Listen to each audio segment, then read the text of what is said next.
ሰላም የእግዚአብሔር ቤተሰቦች እንደምን አላችሁ እንደምን አደራችሁ አሜን ያምላካችን የጌታችን የመድኃኒታችን የኢየሱስ ክርስቶስ ስሙ ከአጽናፍ እስከ አጽናፍ ከፀሐይ መውጫ እስከ ፀሐይ መጥለቂያ በፍጥረት አንደበት ሁሉ የተመሰገነ ይሁን እንደ እግዚአብሔር ፍቃድ ዛሬ ይዤላችሁ የመጣሁት የህይወት ገጠመኝ የሁሉ ወንድሞችና እህቶች ባሉበት ነውና ያምላካችን የጌታችን የመድኃኒታችን የኢየሱስ ክርስቶስ ስሙ የተመሰገነ ይሁን ዛሬ የእመቤታችን ቅድስት ድንግል ማርያም ናት ደብረ ምጥማቅ የሚባል ቀንና በዓል ነው እመቤታችን የተገለጠችበት ቀን ነውና ዛሬ ደግሞ ከኔ ጋር እናንተ ማውራችሁ በአዲስ መርሃ ግብር ተገኝተናል በጣም ነው ማመሰግነው እግዚአብሔር ያክብርልኝ ስለመጣችሁ እንግዲህ እንደምታዩት ከወንድሞቼ ጋር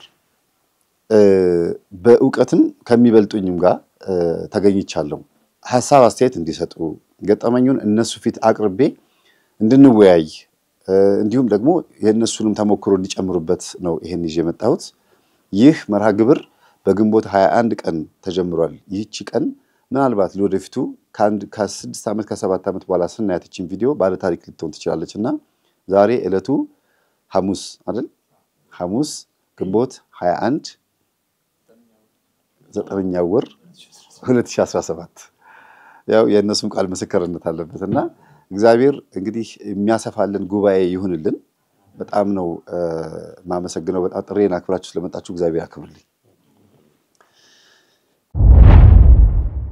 የዛሬው ገጠመኝ እንግዲህ የሚጀምረው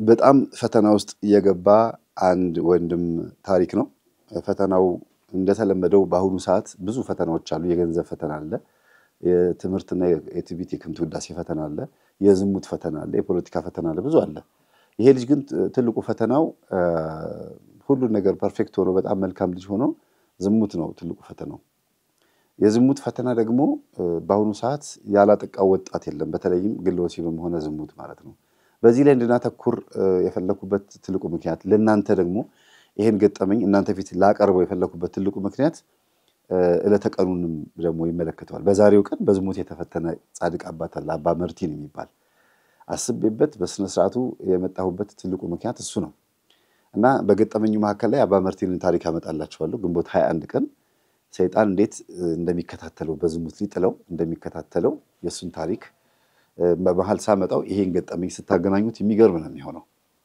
ባለ ታሪካችን ዛሬ ቢገኝ ደስ ይለኝ ነበር ግን ይፈራል አንደኛ ነገር ለዓለም ቋንቋ ፊቱ የተመታ ነው እንደሚባለው በደንብ የሚታወቅ ሰው ነው ማለት ነው እና ፈተናው ከባድ ነው ትንሽ አረፍ ላርገው የተወሰነ ነገር ፈቅዶልኛል ሞዴልና ሞዴሊስቶችን ምንድነው የሚለው የሚያሰባስብ ለቁም ነገር የሚያበቃ አይነት ሰው ነው ሴት ሞዴሎችን ወንድ ሞዴሎችንም በፋሽን ዲዛይን በመናምን ላይ እዛ ውስጥ የሚሰራ ሰው ነው እና ለዝሙት ቅርብ ነው ማለት ነው ይሄ ለሴቶች ቅርብ ነው ማለት ነው ለሰዶማያንም ቅርብ ነው ማለት ነው ስለዚህ እዚህ ቦታ ግን ምንድነው የከተተው ከልጅነት ጀምሮ ምንድነው ያመጣው የሚለው ነገር ነው ምናየው ከልጅነት ጀምሮ ያለው ነገር እንመልከት ባይምሯችሁ ልጁ ስራውን ያያሰባችሁ ህይወት ታሪኩን ስታዩት በጣም ነው የሚገርማችሁ በልጅነቱ ሴት ልጅ ስለሌላቸው እናት ቀሚስ ያለበሱ ነው ሴት እንዲመስል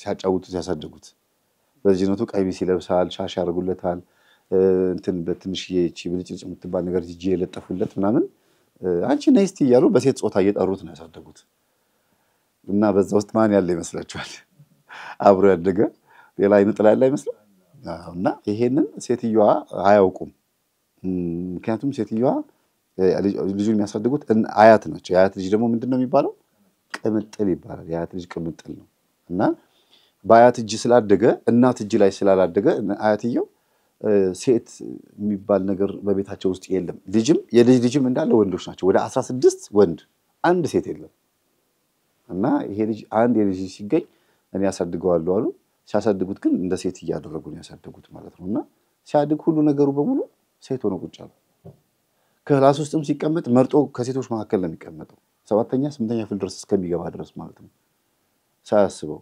ነገሮች ወደዛ አዘነበሉበትና ሰራው ይሄ እንትኑ የአያትየው አካሄድ የልጅነት አካሄድ እየሰራው አሳደገውና ልጁ ሴታ ሴትነትን እንደ ሆቢ እንደ አንድ ትልቅ ነገር ያለ ነውር ዝም ብሎ ተቀላቀለው ማለት ነው ይሄ አንዱ ሁለተኛው ደግሞ በባህሪው ደግሞ በጸባዩ ደግሞ ልጁ በጣም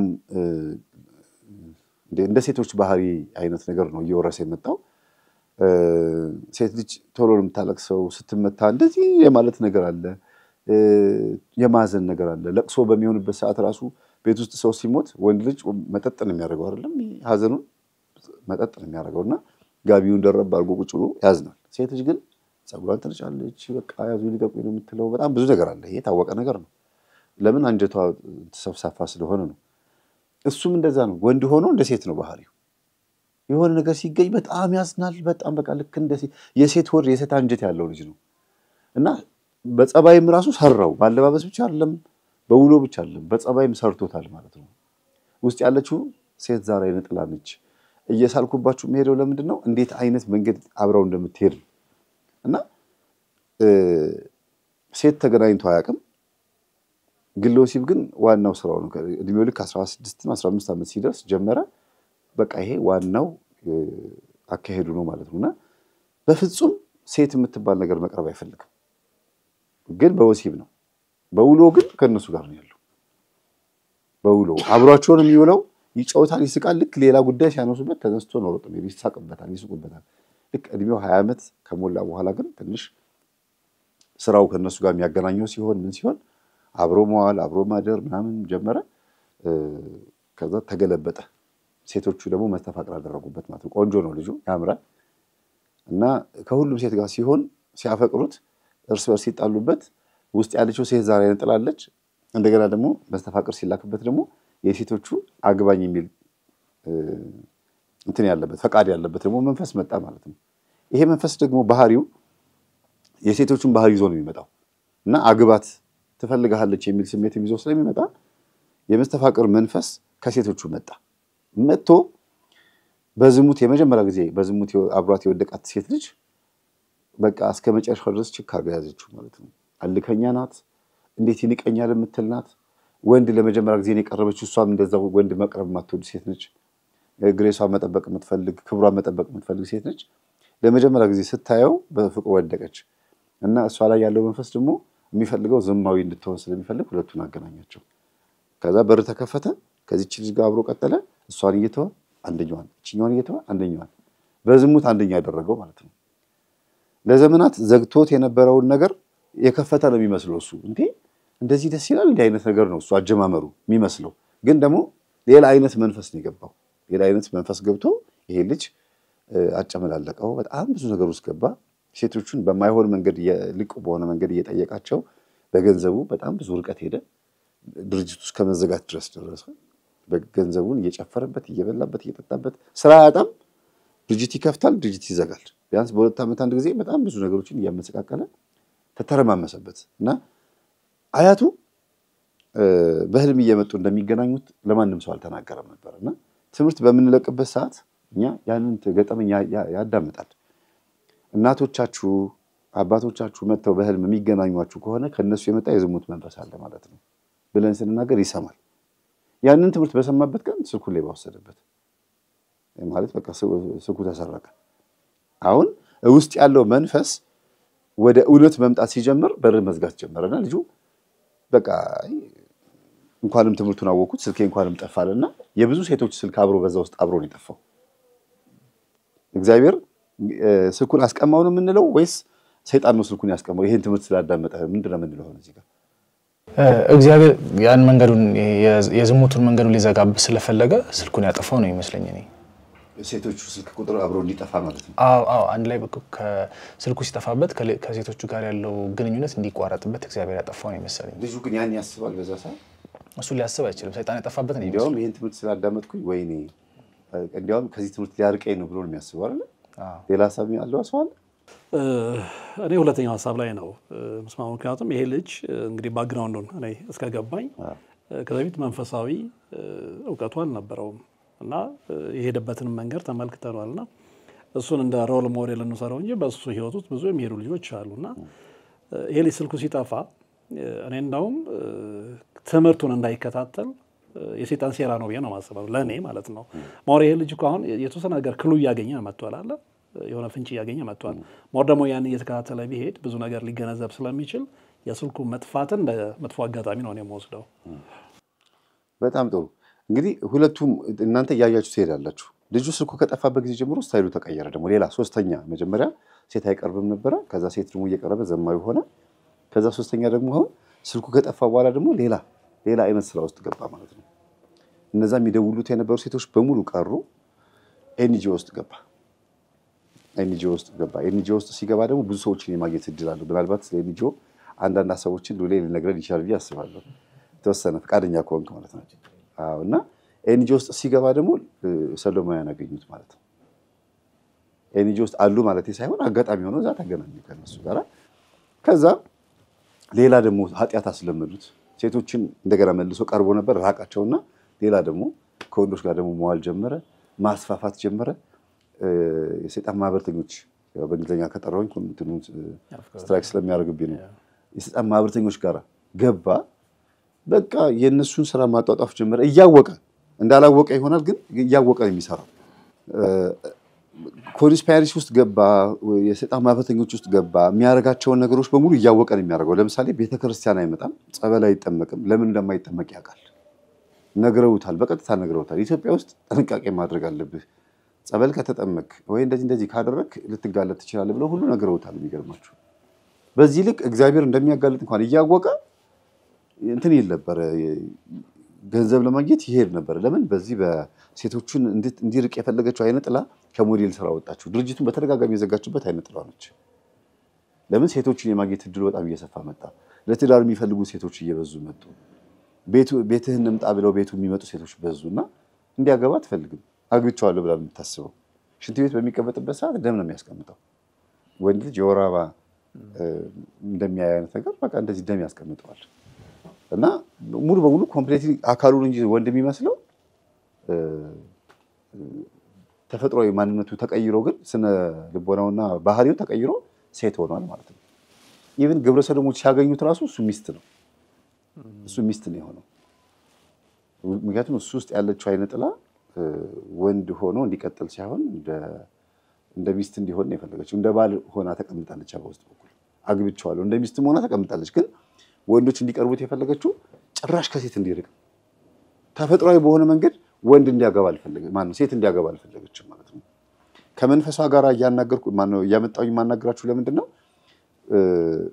ሂደቱ የመንፈስ እንደሆነ እንድታውቁት ነው አሁን ከዚህ ሽሽት የት ሄደ ክፍል ሀገር ሄደ ሙሉ በሙሉ ሸሽቶ ምንም ከስራው ጋር ማይገናኝ የመንግስት ስራ ውስጥ ተቀጠረ ከዚህ ሁሉ ከሰዶማያንም ከሌዝቢያንም ከምንም ሸሽቶ ሄደና የመንግስት ድርጅት ውስጥ ተቀጥሮ ኖርማል እየሰራ እዛም ቦታ ላይ ልክ እንደሱ አይነት ተመሳሳይ ያላቸው ባህሪ ሰዎች ያጋጥሙታል ሰዶማዊ አስተሳሰብ ያላቸው ሰዎች ይመጡና አንተ እንዴት ነው ምናምን ብለው እንደዚህ ነካ ያደረጉት ይወላል አይደል ብቻ ጉንተላ ትንኮሳ ሴቶች ተለከፉ እንደምትለው ፕራይቬት ፓርት ነው የሚነካል ከዛ ያቀዋል ስለሚያቀው እንዴት ሁሉም ቦታ ተስፋፍቷል ማለት ነው ሁሉም ሰዶማዊ ሆነ ማለት ነው ብሎ በጣም ይደነግጣል መሻሽ ይፈልጋል እኮ ለምን ያወቀው መንፈስ መሆኑን ያወቀው በምንድነው አንደኛ ትምህርታችን በተወሰነ መልኩ ሰምቷል ሁለተኛ ነገር ደግሞ ነግረውታል እዛ የሰይጣን ማህበርተኞች ጸበል ቦታ እንዳትሄድ ልክ ደብተራዎች ውሃ ከነካው ይረክሳል እንደሚሉት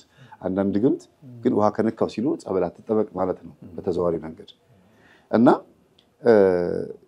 ይሄን እየነገሩት ስለሆነ አባል የሆነው በውስጡ የእግዚአብሔር ፍርሃት አለበት ታዲያ ጸበል የሚይዘው ከሆነ እንደዚህ አትሂድና ሃይማኖታዊ ቦታዎች አትሂድ የሚሉኝ አምላክ እኔን እንዳያዋርደኝ ከሆነ ለምን እሱን አልከተልም የሚል ሐሳብ አለበት ይፋለመዋል ሁለቱ ሐሳብ በጣም ነው የሚጋጭበት እና ወጥቶ ከዚህ ሁሉ ኃጢያት ወጥቶ መጀመሪያ የወሰደው እርምጃ ምንድነው ከእንደዚህ አይነት ሰዎች ርቆ የማይገናኙ ሰዎች ጋር ለመኖር ነበርና አሁንም እንደዚህ አይነት ሰው ያጋጥማል ሌላ መስሪያ ቤት ሲገባ እንደዚህ ያጋጥማል ከመስሪያ ቤቶች ወጥቶ የግል የራሱን እንኳን ከፍቶ በራሱ ሌላ ነገር የማይገናኝ ከሙያው ጋር የማይገናኝ ነገር ከፍቶ እንኳን እየሰራ አሁንም ይመጡበታል መዘዘሩ ከባድ ነው ያው የዝሙት ስራ ስለሆነ እንዲያደረጉት ማለቱ ትንሽ ስለሚከብደኝ ነው ግን የሚመጣበት ተመሳሳይ የሆነ ነገር ነው ግሎሲም አላቆመም ሴቶች ይመጣሉ ወንዶችም ይመጣሉ በህይወቱ ላይ ምርጫ ያቀርበለት ነው ግን ሁሉም ፈተና የዝሙት ፈተና ነው ዘርን ማፍሰስ ግብር ነው የሚሰራው ማለት ነው አያቱ በፊት ቡና ሲያፈሉ በሳምንት አንድ ቀን ዶሮ ያርዳሉ። ቅዳሜ ቡና በሚያፈሉበት ሰዓት ዶሮ አርደው የሚጠሩት መንፈስ አለ። በዛ ሰዓት ቀሚስ ለብሶ ቡና የሚያፈላላቸው ማን ነው? ይልጅ ያፈላላቸው የነበረው ያንን የዶሮ ግብር ስላጣ አሁን ደግሞ ዘሩን እንደ ግብር አድርጎ የተጠቀመበት ነው ማለት ነው ይልጅ። ስለዚህ በዚህ ዘመን ትውልዱ ግሎሲ ቢፈጸም ከሆነ በኮንዶም የሚጠቀም ከሆነ ከሴት ጋር ግንኙነት አድርጎ ዘሩን ውጭ የሚያፈስ ከሆነ ምን እያደረገ ነው ማለት ነው? ግብር እየገበረ ነው ማለት ነው። ለመንፈስ በዚህ ሰዓት ሻል ያለ ግብር የሚባለው ምንድነው? ደም አይደለም ወይም የእንስሳ ደም አይደለም። ከአንደበታችን የሚወጣ ሰክረን ገንዘባችንን የምናባክንበት ክርስቲያን ሆነን ሕጉን የምናፈርስበትና ዘራችን የምናፈስበት መንገድ እንደ ግብር ነው የሚታየው ማለት ነውና በሄደበት ቦታ ሁሉ የዝሙት ችግር ያጋጥመዋል።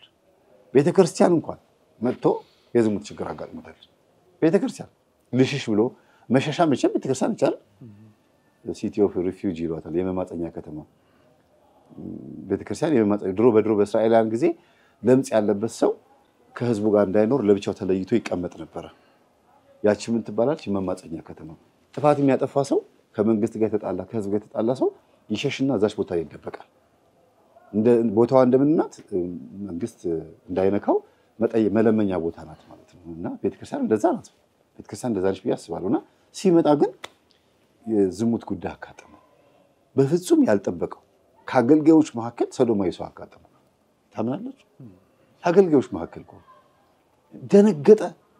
ፕሮቴስታንት ቸርች ገባ። ሰዶማዊ ሁለት ሰዶማውያን አጋጠሙት። ጆቫ እምነት ውስጥ የእውነት ነው ብላችሁ በእውነት ሲናገር ብትሰሙት በጣም ያስገርማችኋል። ሁሉም ቦታ ላይ ገባ። ሁሉም ቦታ ላይ ይሄው ህመምና ይሄው በሽታ አለ። መቼም ጤንነት አይደለም፣ ህመምና በሽታ አለ። መጨረሻ ላይ ራሱን ሊያጠፋ ፈለገ። ለምን? ኃጢአት እንደሆነ አውቋል። መጽሐፍ ቅዱስን አይቷል። ሁሉም ተበክሏል። ስለዚህ ፍጻሜው ዘመን ደርሷል ብሎ አይ ራሴን ከማጠፋ እስቲ ገዳማውያን ልያቸው ብሎ ደግሞ ገዳማውያን ሄደ። እዛ ምንም ነገር አላጋጠመውም። ግን ሊሳለሙ የሚመጡ ንግስ ቀን ብለው ይሄ በባስ ተሳፍረው የሚመጡ አሉ አይደል? እንደነዛ አይነት ሰዎች መተው ጸበል ምናምን እየቀዳን ያገለግላል። በባዶ እግራቸው ሆኖ አንዳንድ የሚያገለግሉ እናንተም አገልግላችኋል ሁላችንም። እና ሲያገለግሉ ይተዋወቃል ከሰዎች ጋር ምናምን። እና አንዷ በጣም ታመመች። እዛ ገዳም ስትመጣ ታመመችውና በጣም ገረመው። እሷን ወዲያ ወዲህ ሲንከባከባት በቦርሷ ውስጥ ሴቶች በቦርሳቸው የሚይዙት አርቲፊሻል ምናምን ይገባቸዋል። እንዴት ገዳም ይዘሽ ትመጫለሽ ብሎ ድርግም አድርጎ መታት። ከዛ መነኮሳት መንፈስ ተመስቶበት መስሏቸው እጁን አሰሩት። አይደለም እንዳይናገር ልጅቷን ማዋረድ ሆነበት። ዝም እንዳይል እንደ በሽተኛ ተቆጥሯል። ግራ ገባውና እና ብሎ አንዱን አስተማሪ ጠራውና ቦርሷን እንደዛው እንዳለ ለተጠቀለለ ይዘውናና እኔ ጋር አምጣው። ለምንድን ነው? አይ በቃ አንተ ታማሚ ነህ አለው ልጁ ራሱ። አይደለም እኔ ታማሚ አይደለም፣ ቦርሳው ያየሁት ነገር አይቼ ነው፣ ተናድጄ ነው። ገዳም መምጣት የሌለበት ነገር ይዛ መጣለች። ለአንተ ልፍቀድልህ ቦርሷን ከፍተህ ይዋለው። ከፍቶ ሲያየው በጣም የሚያስደነግጥ ነገር ነው። በቃ ሰው ተበክሏል ማለት ገዳም ድረስ ይዛ ከመጣች ምንድነው እቺ ልጅ እያደረገች ያለችው? ምንድነው ህዝቡ እየሆነ ያለው ብሎ በጣም ደነገጠ። ስለዚህ ያለው ሽሽት ምንድነው? ከሁሉም ነገር እየሸሸ ብቻውን መሆን የፈለገው በቃ በረሃያን አባቶች ብቻ ነው ደህና ሆኖ ያገኛቸውና ከአንድ አባት ከተደበቁ ቁጭ እዛ እንኳን እዛ ምግብ ለኛ አባት የምታመላልስላቸው ልጅ እንኳን አጉል የሆነ ነገር ስሜት አሳየችው። የበቁ አባት የሚባሉ አሉ ምግብ የሚያመጡላቸው አባ አሉ ትላለች። አሉ ቆይ ጸሎት ላይ ናቸው አምጪ ሊያስደርስ ይችላል። ደህና ነው እንደማለም እንዴት ነው? እግዚአብሔር ይመስገን። መቼ ነው የመጣው? ምናምን ብላ ተዋወቀችው። በዛው ገጠር ውስጥ አሁን እንደዚህ አይነት ነገር አለ ብላችሁ ታስባላችሁ? በወንድ ላይ ሰዶማያን ብዙ ሰምተናል አይደል? አህያ የሚገናኝ በግ ምናምን ብዙ ዶሮ የሚገናኝ ባለፈው አቅርቤያለሁ። ራሱ በአፉ ነው የተናገረው። ዶሮ ተገናኝ ይችላል። እንግዲህ ትንሽ ይከብዳል። ሴት ላይ ግን ብዙም አልተለመደም። ገጠር ውስጥ ሴት በዚህ ልክ ትገኛለች ተብሎ ማንም አልገመተምና እኔ ላይ እንደዚህ አይነት አክት ካሳየች እኚህን አባትስ እንዴት ነው የፈተነቻቸው ብሎ አሰበና አንቺ ምንድነው ያተማው የምታሳየኝ አክት እንዴ የምታርጊው ነገር ትክክል አይደለም። አባ እንደዚህ ትፈተኛቸው እሳቸው መመቻ አስነክተውኝ መቻ አስጠግተውኝ በሩቁ ነው አስቀምጠሽው ሂጂ የሚሉኝ። የዝሙት መንፈስ በጣም አለባት ልጅቷ። ከሚገባው በላይ የዝሙት መንፈስ አለባት። ግን ከየት የመጣ ነው? መጀመሪያም ነበረባት። ግን እሷ እንዳለባትና እንደሌለባት አታውቅም። እኛ አባት ከርቀት አስቀምጠሽው ሂጂ የሚሏት ስላዩት ሊሆን ይችላል መንፈሱን። በኋላ ግን ይሄ ልጅ ከኛ አባት ጋር አብሮ መስገድ መጸለይ ማልቀስ ሲጀምር እኛ አባት ምን አሉት? ልጄ አሉት። አቤት። አንተ ጋር ያለው እጅግ በጣም ከባድ መንፈስ ነው። ከእናትህም ከአባትህም የመጣ ነው። ግን እናትህና አባትህ ላይ የመጣው በጎረቤት ምክንያት ነው። ጎረቤቶቻችሁ ያንተ እናትና አባትህ ጎረቤቶች እልከኛ ነበሩ።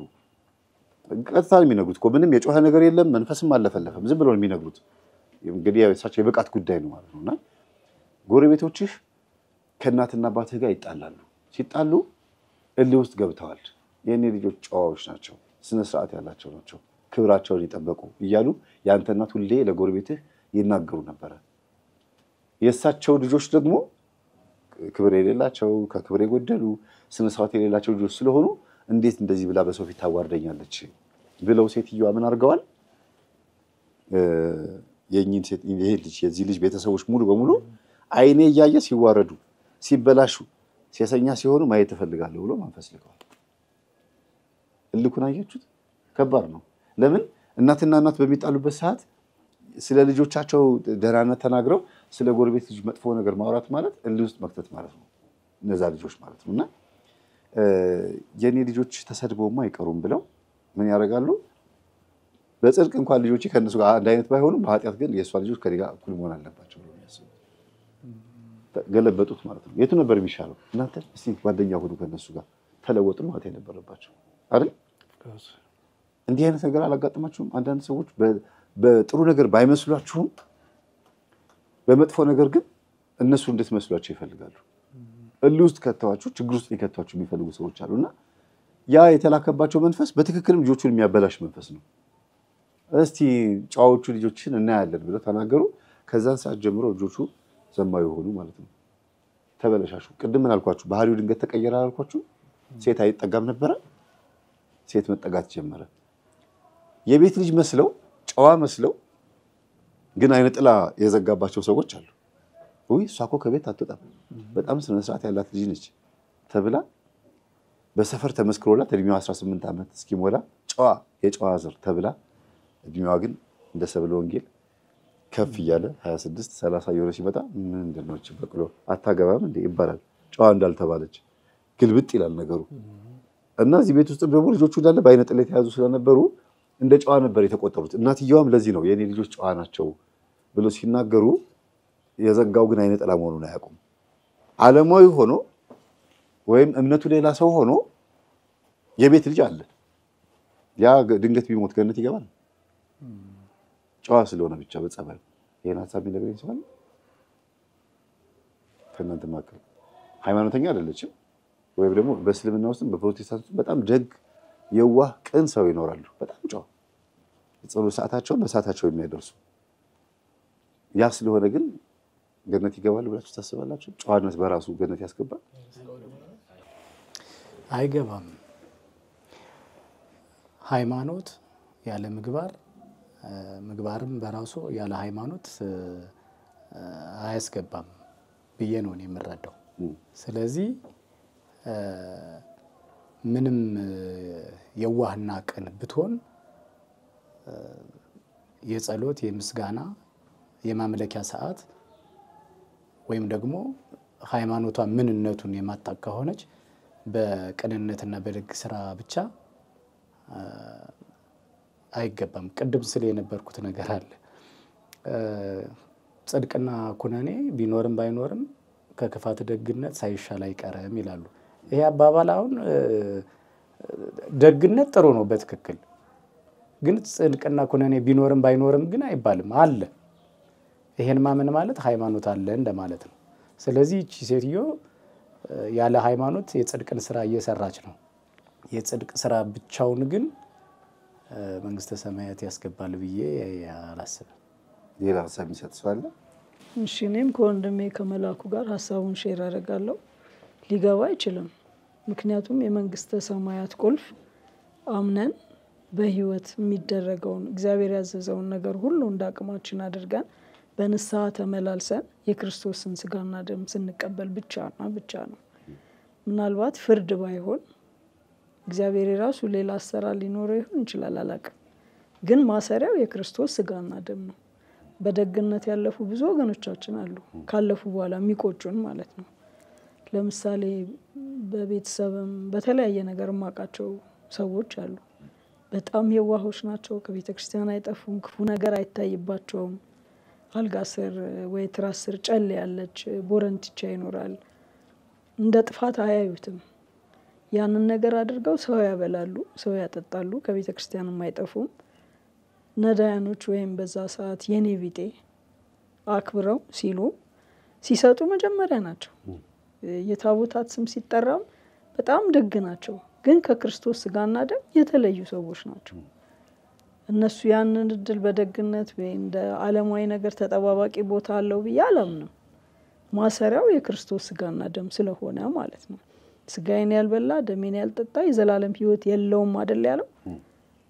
እና በዚህ ብቻ የሚኖር ሰው ያንን እድል ያገኛል ብዬ አላስብም።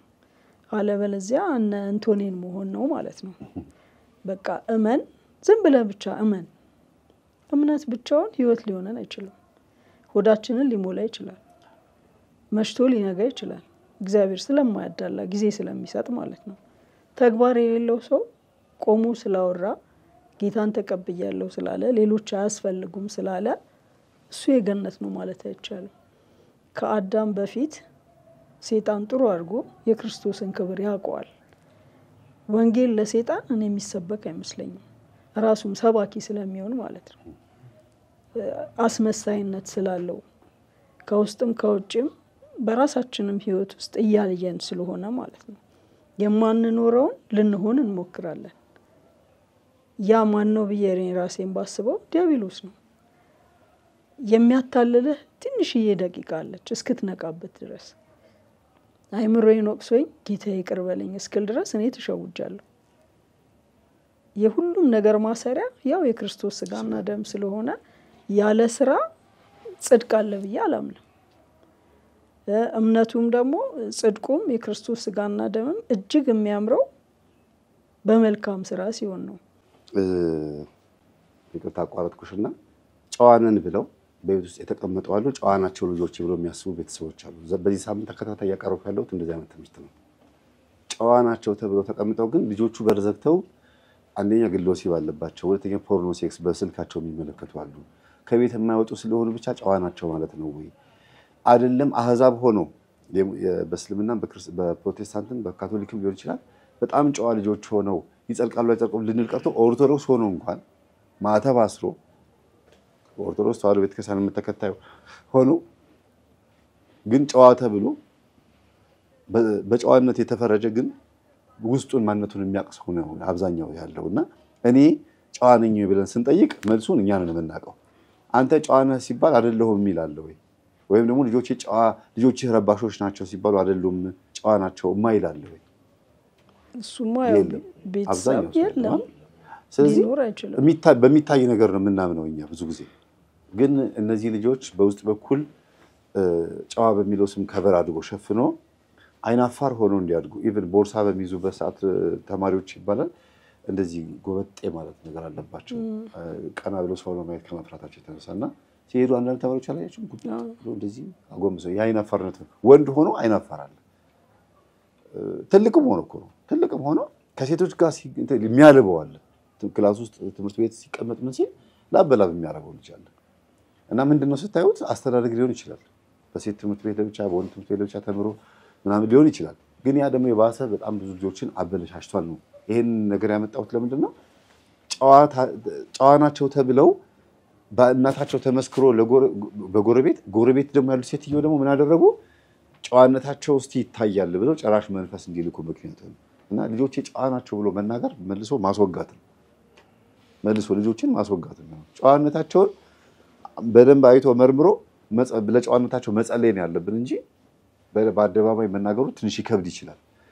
ግን የባሰ በእንቅርት ላይ ጆሮ ደግፍ ነው። አይነጥላ ነበረ ጨዋ ያደረጋቸው ከቤት እንዳይወጡ ያደረጋቸው። ከዛ የሴትዮዋ መተት ሲደረብ ደግሞ እድሜው 20 ዓመት ነው ምናምን ሲሞላ ወደ ሴቶች መጠጋት መረን መሆን እንዲያውም ጭራሽ ሴቶች የሚገኙበት የሞዴል ስራ ላይ እንዲገባ ሁሉ ያደረገው ይሄው መንፈስ ነበር። እስቲ ወደዚህ ልምጣና ገጠመኝ ውስጥ ጨርስ ሐሳብ ትሰጡኛላችሁ። ይሄ ልጅ እየሰገደ እየጸለየ ምን እያለ እኛ አባት ቤቱ ላይ ያሳለፈውን ታሪክ ሲነግሩት እንዴት አወቁን ያላቸው። አይ ልጄ እኔ የጻድቁ አባታችን የአቡነ እስትንፋሰ ክርስቶስ ወዳጅ ነኝ። ጻድቁ አባታችን አቡነ እስትንፋሰ ክርስቶስ ደግሞ ምን ያደርጋሉ? ና ብለው መንፈሱን ይጠሩትና አክስቴ ላይ ምንድን ነው ያደረከው? አጎቴ ላይ ምንድን ነው ያደረከው ብሎ ይጠይቁት ነበር። ከእናት ከአባት ከአክስት ከአጎት ከዘመዶቻቸው ላይ መንፈሱን ይሰበስቡትና ና ብለው ሰግደው አስረውት ወደ ሲኦል ይሸኙት ነበር ይላል ገድላቸው ላይ። እና እሳቸው ደግሞ የዚህ ዝክር ይሄን ዝክር የሚያዘክሩ አባት ናቸው። እኚህ ጻድቅና ነው የበቁ አባት። እና ይኸውልህ እኔ ጻድቁ አባታችንን በጣም ስለምማጸናቸው ሰው ላይ ያለው ነገር በደንብ አድርጎ ይነግረኛል። ስለዚህ አንተ ላይ ያለው በጣም ከባድ ነው። አሁን ራሱ ከገዳም ሊያስወጣህ ይችላል። አንተ ምን አለው መነኮሳለሁ ብለህ የመጣው አይደለም። እዚህ ራሱ ስተት ውስጥ ይከታል። እግር በእግር የሚከታተልህ ካንተ ግን ወጥቶ የተቀመጠ መንፈስ አለ። ካንተ ወጥቶ የተቀመጠ ማለት ልክ ስለ ጽድቅ ማሰብ ስንጀምር ነገ እያዛለሁ ብሎ ስለሚያስብ ቀድሞ ይወጣል። ሁለት አይነት መንፈስ አለ። አንደኛው ውስጥ ሆኖ የሚፋለም አለ ከተያዝኩም ልያዝ ብሎ፣ አንደኛው ደግሞ ቀድሞ ይወጣል። ለምሳሌ የመናፍስትን ሴራ የምታዳምጡ ከሆነ ምን የምትሉ ከሆነ አሃ ነገ ጸሎት ቤት ከሰራ ከነገ ወዲያ ይዘኛል፣ ስለዚህ ቀድሜ ልውጣና ከውጭ ሆኜ ልፋለመው ይላል። ከውጭ ሆኖ ይፋለማል። ይሄንን ምን አለ ሐዋርያው ቅዱስ ጳውሎስ ዲያብሎስ እንደሚያገሳ አንበሳ በዙሪያችሁ የሚውጣውን ፈልጎ ይሽከረከራል፣ በዙሪያችሁ ያደባል ነው የሚለው። ከእናንተ ዙሪያ ሆኖ በአጭር ርቀት በ4 ሜትር በ5 ሜትር ርቀት ይከተላቸዋል። በ100 ሜትር ርቀት በ50 ሜትር ርቀት ይከተላል። ይሄ ምንድነው? ወጣ ገባ ለማለት ነው። ወጣ ገባ የሚባል መንፈስ አለ። በጣም ከባድ መንፈስ ነው። እናንተ በጸሎት ስለምታስቸግሩት ይመጣና ጥልቅ ብሎ ይገባና ጉዳይ አስፈጽሞ ይወጣል። ለምን? ከተቀመጠ ይያዛል። የጸሎት ሰዓት ላይ ስለሚያዝ ማለት ነው። እና ይሄ ወጣ ገባ መንፈስ ደግሞ ቶሎ አይያዝም። በጣም አሰልቺ ነው። ይሄ በጻድቁ አባታችን በአቡነ ተክለ ሃይማኖት ገድል ላይ አለ። አንድ ሰውዬ ሊጠመቅ መጣ። ጻድቁ አባታችን አጠመቁት፣ መንፈሱን አስወጡለት። ያ መንፈስ ግን መንገድ ላይ ይጠብቀው ነበር ይላል። መልሶ መንገድ ላይ ይጠብቀውና ልክ ዳንኩኝ በቃ ተፈወስኩ ብሎ ወደ ቤቱ ሲሄድ እንደ ቁራ ተመስሎ መጥቶ ላይ ይገባበታል። ወይኔ ብሎ ተንደፋድፎ ሰውዬው ይወድቃል። እንደገና መልሶ በማግስቱ ደግሞ ያመጡት ነው ይጠመቃል። ጻድቁ አባታችን አቡነ ተክለ ሃይማኖት የዛን ጊዜ 30 ምናምን ዓመት ጎልማሳ አጥማቂ ናቸው። በክህነት በማጥማጋት በማስወጣት በጣም እንዴት ነው እድሜያቸው ልክ እንደ ቀሲስ ነው የሚጠቀሙበት አባት ናቸውና አይ ቆይ ይሄን መንፈስ የሚይዘው እንደዚህ አይደለም አሉና የገዳሙን አስተዳዳሪ ምን አሏቸው? አባታችን እርሶ ይሄን መንፈስ እዚህ ሆነ ይሸኙት፣ እኔ ደግሞ መንፈሱ ሄዶ የሚደበቅበት ቦታ ላይ ሄጄ ቆሜ እጠብቀዋለሁ አሉ። ከዛ የገዳሙ አስተዳዳሪ አበምኔት በስላሴ ስም በኢየሱስ ክርስቶስ ስም ውጣ አሉት። መንፈሱ ወጣ። እንደ ቁራ ተመስሎ መጥቶ ዛፍ ላይ አረፈ። ተክልዬ የት እንደሚያርፍ አውቀውታል። ያው ጸሎታቸው ስለሆነ መጥተው ተደበቁ፣ አገኙት። ልክ ሰውየው ተፈውሻለሁ ብሎ መጥቶ በዛች መንገድ ልክ ሲያልፍ አሁንም ያስኩት ሲል እዛው ያዙት እሳቸው ደግሞ። ይሄ ማለት ምንድነው? የመናፍስትን ስልት ሴራ ማወቅ ማለት ነው አይደል? ለዚህ እኮ ነው ሴራውን እንወቀው የምንለው። እንደዚህ ስልታዊ በሆነ መንገድ ሰዎችን ሲይዝ ነው። ከወጣ በኋላ ተመልሶ ይይዛል ማለት ነው። ይሄ ደግሞ ማርቆስ ወንጌል ምዕራፍ 9 ቁጥር 26 ላይ ጌታ ሲያወጣው አንተ ዲዳና ደንቆሮ መንፈስ ውጣ እልሃለሁ፣ እንግዲህም ከዚህ በኋላ እንዳትመለስበት ብሎ የሚመለስ መንፈስ እንዳለ ሲናገር እንዳትመለስ ብሎ አባራው ይላል። ማቴዎስ 12:44 ላይ ይናገራል። አንድ መንፈስ ከሰው ከወጣ በኋላ ወደ በረሃ ይሄዳል። በዛም ውሃ ወደ ሌለበት ስፍራ ሄድና ወደ ነበርኩበት ቤት ልመለስ ይላል። ለምን? በረሃ ያሉ አባቶች አያስቀምጡትም ነው። ስለዚህ ውሃ ወደ ነበርኩበት ቤት ልመለስ የሚለው ምንድነው? ቤት የሚለው ምንድነው? የሰው ልብ ነው። ከዛ ሲመለስ ተጠርጎ አጊጦ ባዶ ሆኖ ያገኘዋል። የእግዚአብሔር ቃል የለው፣ ተሽሞንሙኖ ለኃጢአት የተዘጋጀ ለክፋት የተዘጋጀ ሆኖ ሲያገኘው ከራሱ የከፉ 7 እጥፍ ሆኖ ተመልሶ ይገባበታል። እሱ 8ኛ ሆኖ ማለት ነው። መጀመሪያ 1 ነበረ፣ 7 ገባ፣ 8 ሆኖ ማለት ነው። ምንድነው ይሄን የማነሳበት ምክንያት? አንድ መንፈስ ከወጣ በኋላ ተመልሶ ይመለሳል የሚለውን እያብራሩለት ነበር እኛ አባትና አንተ ላይ ያኔ ልክ ስታስብ አሉት ወደ እግዚአብሔር መመለስ አለብኝ፣ ይሄ ኃጢአት ነው እንዴ፣ ጸበል አትሂድ፣ ቤተክርስቲያን ሃይማኖት ቦታዎች በተለይ ኦርቶዶክስ ቤተክርስቲያን እንዳትሄድ ብለው ነው የነገሩት። መንፈሱ እኮ እንዳይያዝ በኋላ በጣም ከንክኖት ተራራ ላይ ወጥቶ ስልክ ደወለ። እነዚህ ጓደኞቹ ጋር ደወለላቸውና እኔ የምለው ለምንድን ነው ግን እንደዚህ ብላችሁኝ የነበረው አላቸው። የት ነው ያለኸው አሉት። እኔ ገዳም ያለሁት ጸበል እየተጠመቅኩ ነው፣ ጸሎት እያደረግኩ ነው። ለምንድን ነው ግን እንደዚህ ያላችሁኝ ሲላቸው እኛ እኮ ኢትዮጵያ ውስጥ ያለን ሰዶማውያን እኮ ህዝቡ ሃይማኖተኛ ስለሆነ ስለማይመጣልን ልክ ሌባ ነክቶ አፍዞ እንደሚሰርቅ አሁን ሰዶማውያን ደግሞ በምን ጀምረዋል? አውደ ነገሥት እየደገሙ በመንካት በማፍሰስ ከክሪዮስ በማስነካት ሰዶማዊ ማድረግ ጀምረዋል። እና እንደዛ አድርገን ነው እኮ ወደኛ ያመጣናሉት። የሄደበትን ቀን ራሱ ድንገት አለ ሄደ ያልኳችሁ የሄደበትን ቀን ራሱ አያስታውሱ። እንዴት ራሱ ሴት ሚስት እንደሆነ የወንድ ሚስት እንዴት እንደሆነ እንኳን ራሱ አያውቀውም። እንደዚህ እኮ ነው ያመጣንህ ብለው ነገሩት። እንዴት ነገራችሁኝ? አሁን ስላችሁ ጊዜ አናውቅም አይደል ነው ጠይቀን መለስን ይላል። በስልክ ደውሎ አናግሯቸው። ይሄ ምንድነው የሚያሳየው? ውስጡ ያሉት መናፍስቶች አልቻሉም። በቃ ቀድመው ሁሉ ነገር ስለ ልጁ እንደሚድን ስላወቁ ቀድመው ወደ ውጭ ወጥተው ምን እያደረጉ ነው? ከውጭ ሆኖ እየተፋለሙት ነው። ገዳማውያን ሴት መነኮሳት ያሉበት የሴት መምኒቶች ያሉበት ቦታ ላይ እንኳን ራሱ እንጨት የሚፈልጥ ሰው ጠፍቶ እንጨት ሊፈልጥ ሄዶ እንኳን ሴት መነኩሴ ላይ ምድር በአዲስ ትህርምትን ውስጥ የገባች አመክሮ ላይ ያለች አይባልም ያሉ ማሆይ ገና ወጣት ነች፣ ቆንጆ ናት። ግን አመክሮ ላይ ስለሆነች ያው ተሸፋፍና ነው የምታገለግለውና ከሷ ጋር ፍቅር ያዘው ሴት ገዳም ላይ ሄዶ እኮ ነው ደግሞ የሄደው እሱን አግዝ ተብሎ ነው። ግን በጣም ከባድ ነው። ያው ከግቢ ውጪ ነው መላካል እኔ መሄድ አልነበረብኝም ምናምን አባቶች ራሱ ተቆጡ። ለምን ትልኩታላችሁ? ለራሱ በዝሙት የተፈተነ ማም ተብሎ ብዙ ችግር ገጠመ። ለምንድን ነው በሄድኩበት ቦታ ሁሉ እንደዚህ ነገር የሚያጋጥመኝ? እኔ ውስጥ ያለው ነው እነሱ ላይ አርፎ ሄዶ እኔን የሚፈትነኝ ወይም እነሱ የሚፈትናቸው ወይስ እነሱ ላይ ይሄ ነገር አለ ብሎ ተጠራጠረ። አስቡት፣ የመጨረሻ ትልቁ እንትኑ ገዳም ነው አይደል? ተጠራጠረ በቃ። እና ንገሩኝ አላቸው። ሰበሰባቸው መነኮሳቶቹ ሁሉም ሰበሰበና ንገሩኝ አላቸው። ጸሎት አደረጉለት። ሁሉም ተሰብስቦ ጸሎት አደረጉለት። ግን እግዚአብሔር ስሙ የተመሰገነ ይሁን ድርሳነ ሚካኤል ከሲጸለይ መንፈሱ ተያዘ እና እኔ ወጣ ገባ ነኝ አለ። እኔ ወጣ ገባ መንፈስ ነኝ ከሱ የወጣሁኝ ስለሆንኩኝ አለች። ሴት ዛሬ የጥላ ሻንቄት ነው የምትባለው፣ ጥንት ሻንቄት ነው ስሜ አለች። ከዛ እያልኩኝ መጥቼ ሚስት ሆንኩኝና ሄጄ እሱ በዝሙት እንዲወርቅ ሄጄ አርፍባቸዋለሁ። እነዛ ሰዎች ወደ እሱ እንዲመጡ ለማድረገው እሱ ላይ ሆኜ እንትን እንዳለን ልቡ ለእግዚአብሔር ቃል በጣም ክፍትና የዋህ ስለሆነ በፍጹም እሱን ማሸነፍ አልችልም። ደግሞ የሚጠብቀው አለ። ማን የሚጠብቀው? ቅዱስ ሚካኤል በድርሳኑ ላይ የተያዘው የሚጠብቀው አለ። ለምን እንደሚጠብቀው? የስለት ልጅ ነው። አሁን የስለት ልጅ ስለሆነ እንዴት እንደተበቀለው ይወት በስንት ነገር እንደተበቀለው። ግን ሁሉም በቀሉ በምንድን ነው? በዝሙት ውስጥ ነው። እና መነኩሴዎቹ ግንቦት 21 የሚነበበውን ታሪክ ዛሬ ማለት ነው ዛሬ የሚነበበውን የአባ መርቲን ታሪክ አነበቡለት እና አለቀሰ። አባ መርቲ የሚባል አባት የበቃ አባት ነው፣ ጻድቅ አባት ነው።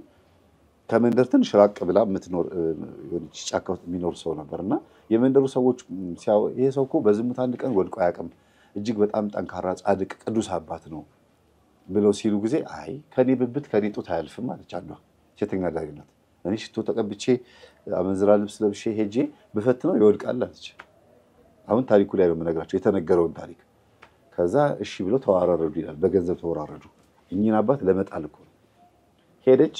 ሽቶዋን ተቀብታ አባቴ እንደዚህ ታምሜ ነው እንደዚህ ሆኜ ነው ምናምን ብላ መጣችባቸው እና ሽቶዋን ሲሸታቸው ሲሉ ደነገጡ። በየኔ ቁጭ ያሏትና ቁጭ አለችና አይ ሰይጣን በአካል መጣህብኝ ያሉና ገብተው እግራቸውን እሳት ያነደዱበት ላይ እግራቸውን እሳት ላይ ጣሉት ይላል። የእሷ ሽቶ እንዳይሸታቸው እግራቸው ጥብስ ወይም ደግሞ ስጋ እንዲሸት ማለት ቤቱ ጠረኑን እንዲቀየር እግራቸውን እሳት ላይ ጣሉት። ስጋዬ በዝሙት ከምትቃጠል በዚህ ተቃጠልንካ ብለው ስሜታቸውን አጠፉት ይላል። እና በጣም የሚገርሙ ጻድቅ አባት ናቸው። በኋላ ቤቱ ሽታው ሲቀየርባት እሳቸው እኮ ህመሙን ችለውት እያለቀሱ ነው እኮ የጸለዩ ነው። ስትመጣ ወደ ውስጠኛው ክፍል ስትመጣ እግራቸውን እያቃጠሉ ነው። በስመ አብ ብላ ደንግጣ ከእሳቱ ጎትታ ወጣቻቸውና ለምን እንደዚህ ያደርጋሉ አለቻቸው። አይ ያንቺ ሽቶ እኮ እንዳይሸተኝ ነው እዚህ ጋር ይሄን ነገር የማደርገው ለዚህ ብዬ ነው ብሎ ሲነግሯት ጊዜ በጣም አዝና የምንዝር ጌጧን አውልቃ ሌላ ልብስ ለብሳ ተመልሳ መጣ። አባቴ ይቅር በሉኝ፣ እግዚአብሔር ይቅር እንዲለኝ ለምኑልኝ እባክዎትን ብላ አለቀሰች። እላዋ ላይ ያለው መንፈስ ተገፈፈና ሄደ። በምኑ? በእግራቸው ሽታ። እግራቸው ላይ በሚጨሰው ጭስ ሽታ እሷ ላይ ያለው ዝሙት መንፈስ ተናዶ ሄደ ማለት ነው። እና እቺን ሴት አስተምረዋት ረጅም ጊዜ እሳቸው ጋር በተወሰነ ጊዜ ተቀመጠችና እኔና አንቺ አብረን መቀመጥ የለብንም አሁንም በዝሙት ውስጥ ልንወድቅ ስለምንችል ላመንኩስሽና ሴት ገዳም ልውሰድሽ ብሏት አመንኩሰው ሴት ገዳም ወሰዷት። ይቺ ሴት በስተርጅና ብዙ አጋንንትን የምታወጣ ፈዋሽ ሆነች። እሷ ራሷ አጋንንትን የምታወጣ ሆነች። ቅዱሳን እንደዚህ ናቸው የዝሙት መንፈስን የሚያባርሩት። ከዛ እኛ አባት ምን አደረጉ ይላል አባ መርቲን ከሴት ለመራቅ ብለው ሴት እንዳትመጣብኝ ብለው ደሴቶች መካከል በደሴት መካከል የተከበበች ማነው በባህር የተከበበች ደሴት ላይ ሄደው ቤት ሰርተው እዛ ማንም ሳይመጣባቸው እየሰገዱ እየጸለዩ እያለ አንድ መርከበኛ እየመጣ ምግብ ያመላልስላቸው ነበር ለሳቸው እና ያ መርከበኛ እድሜው ደርሶ አለፈ ቀረ ያ ሰው። ግን ከጊዜ በኋላ አንድ ሌሎች መርከበኞች ማዕበል አንስቶባቸው መርከቡ ተበጣጠፈና ወይም ደግሞ ተበታተነና አንዲት ሴት ከመርከበኞች መካከል ተርፋ አንድ ግንድ እንጨት የማይሰምጥ እንጨት ማለት ነው ይዛ ወደ ደሴቱ ተረፈች። አሁን እቺ ሴት ማን ያመጣት? መርከቡንስ ያፈራረሰው ማን ነው? ይሄ አባት እዛች ደሴት ላይ ሴት እንዳላይ ብሎ ርቋል ስንት ዓመት ሙሉ። ይኸው አንድ ነገር በሸሻችሁት ቁጥር የሚመጣው ለምንድን ነው? በዛ እንደምትወድቁ የሚያውቅ መንፈስ ካለ ነው።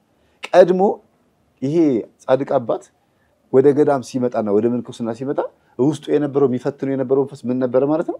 የዝሙት መንፈስ ነበር። ያ የዝሙት መንፈስ ወደ እግዚአብሔር በመምጣቱ ስለደነገጠና ቀድሞ ስለወጣ በተደጋጋሚ እየመጣ የሚፈትነው በምንድን ነው? በዝሙት። የመጀመሪያዋ ሴት ምንዝር ጌጥ ለብሳ መጣ ፈተነችው፣ እግሩን በማቃጠል ራሱን አዳነ። ሁለተኛዋ ሴት ደግሞ መጣች ከስንት ዓመት በኋላ እኮ ነው አስቡት። ስለዚህ ሰይጣን ሁልጊዜ በአንድ ነገር ተደጋጋሚ ከፈተናችሁ ያውቃችኋል ማለት ነው። ደካማ ጎናችሁን በደንብ ያውቃል ማለት ነው ብዬ አስባለሁ። እና እቺ ሴት መጣች። እንዴት መጣሽ አለ ተደነቀ ይላል። እንዲያው ስንክሳሩ ላይ በጣም ገርሞት የሰይጣን ስራ ገርሞት እንዴት መጣሽ ሲላት ጊዜ መርከብ ተሰብሮ ተርፌ መጣሁኝ አለችው። ወይኔ ብሎ አስተምሯት ከሱ ጋር ትንሽ ተቀምጣ አመነኮሳትና እሷን እዛው አስቀምጦ ወጣ። ከገዳም ወጣ። በቃ እንዲያውም አንድ ቦታ ስቀመጥ ነው የሚፈትነኝ ብሎ ገዳም ለገዳም ከተማ ለከተማ የሚዞር 108 ሀገራት ዞረ ይላል። 108 ሀገር በጣም ብዙ ነው አይደል? 108 ሀገር ዞሮ ወንጌል አስተምሮ ሰብኮ ማረፊያ ሰዓቱ ሲደርስ ኤጲስቆጶሱ ጋር ሄዶ ህይወት ታሪክ ልንገርህ ተጋድሎ ልንገርህ ብሎ እንዲህ ተፈትኜ ነበር እንዲያሸነፍኩት ብሎ ተናገረ። በእርግጥ በአሁኑ ሰዓት እኔ ተጋድሎ ልናገር ብዬ ወይ አንድ የሆነ ሰው ልናገር ብሎ ቢሄድ መሳቂያ ነው የሚሆነው። በድሮ ጊዜ በጣም እምነት አላቸው፣ መንፈስ ቅዱስም ያግዛል እና ህይወት ታሪኩን ተናገረ። ቅዱስ ሚካኤልም ረድቶት ታሪኩ ተጻፈ ይባላልና ምንድነው እግር በእግር ይከተላል መንፈስ እግር በእግር። ይህችም ሴት አሁን ሁለተኛ ላይ ደግሞ የመነኮሰችውን ሴት ደግሞ እዛው ገዳም ላይ መንኩሳ እንደ በረዶ ደርቃ ነው የተገኘችው። በዛ ቀን መታሰቢያ እንዲሆን ተጻፈላት ስሟ። ግን መርከቡ የተሰበረውና ግንድ ተሸክማ ወደዚያ የመጣችው በእግዚአብሔር ነው እንድትመነኩስ ነው ወይስ የዝሙት መንፈስ ሆና እንድትመጣ ነው ወይስ እግዚአብሔር ለበጎ አደረገው? እስቲ የሚነግረኝ ሰው። አሁን እዚህ ጋርም እኮ የሚያመራምር ነገር አለ። ምናልባት እግዚአብሔር ለበጎ አደረገው። ምክንያቱም መጨረሻ ላይ ሴትዮዋ መንኩሳለች ወይም መንኩሰዋል። እግዚአብሔር ምን ጊዜም ኃይለኛ ጥፋትን አያጠፋም፣ አጥፊ ዲያብሎስ ስለሆነ ማለት ነው። እኚህን አባት ሲከታተል የነበረ መንፈስ ያው ስለማይተኛ እልህኛም ስለሆነ አንድ ቀን አገኘዋለሁ ብሎ ስለሚያስብ ለሳቸው ለፈተና አድርጎ መርከቡን በታተነው ብዬ ነው ማምነው። ግን እግዚአብሔር ወደ በጎ ቀየረው። ለምን? እኛ አባት በልባቸው እግዚአብሔርን ብቻ ስለሚፈልጉ ማለት ነው። በዚህ መልኩ ነው ማየው። አመሰግናለሁ። ባንዱ ዳዲ እዚህ ጋር መጀመሪያ እሳቸው ጋር እንድትመጣ ያረጋት ከእሳቸው ቀድሞ የወጣ አርኩስ መንፈሱ ይመስለኛል ከትምህርቱ እንደሰማሁት ማለት ነው።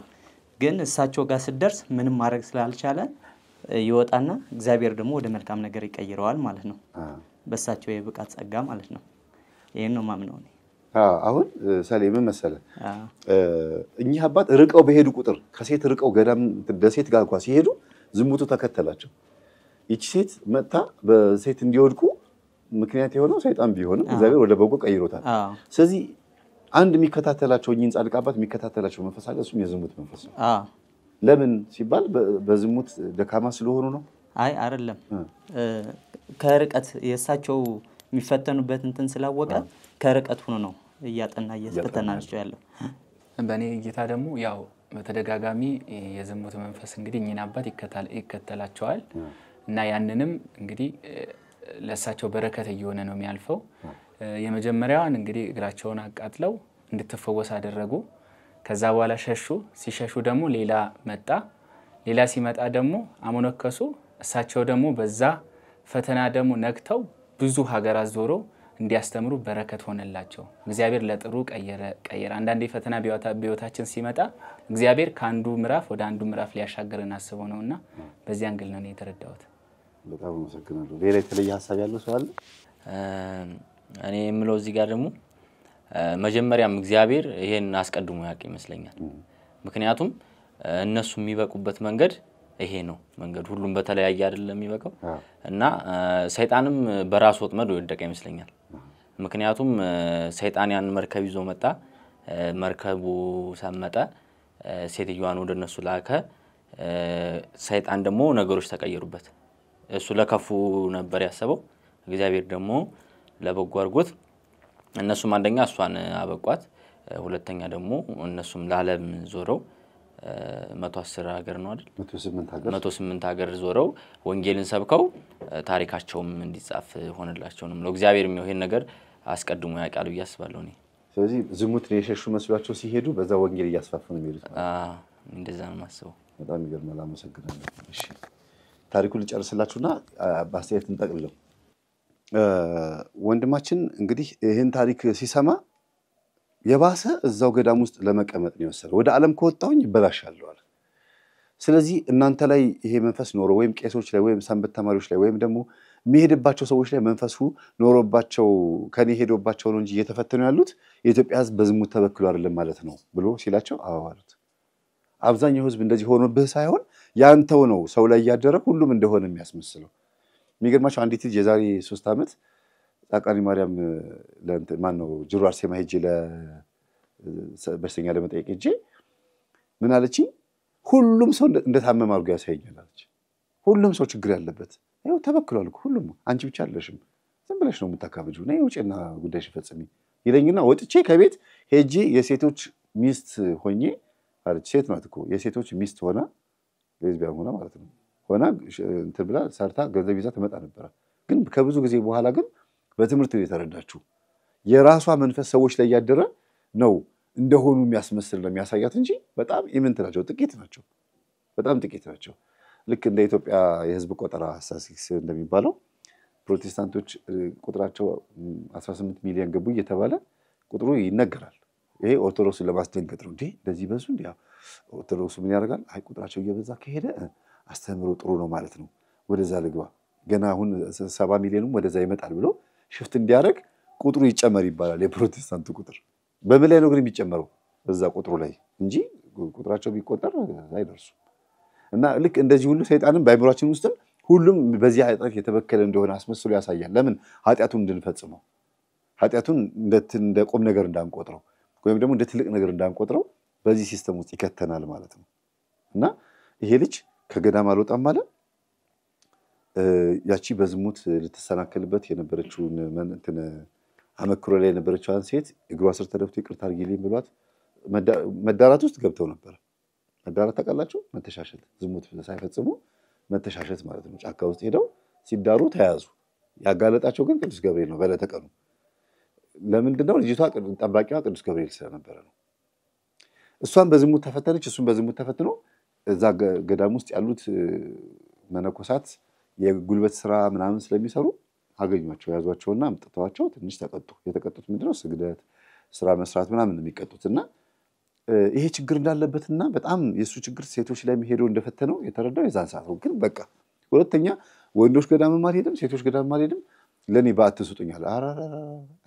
እዚህ ያሉት መነኩሴዎች ራሳቸው እንኳን በዓት እንደዚህ በቀላሉ ብታገኘው አይደለም። የብቻዬ ክፍል ጭራሽ እዛ በግል ወሲብ ልትሞት ነው፣ ከኛው ጋር ነው የምትሆነው። ግል ወሲብ ብዙዎቹን ይፈትናል፣ የሃይማኖት አባቶችም ጭምር ይፈትናል።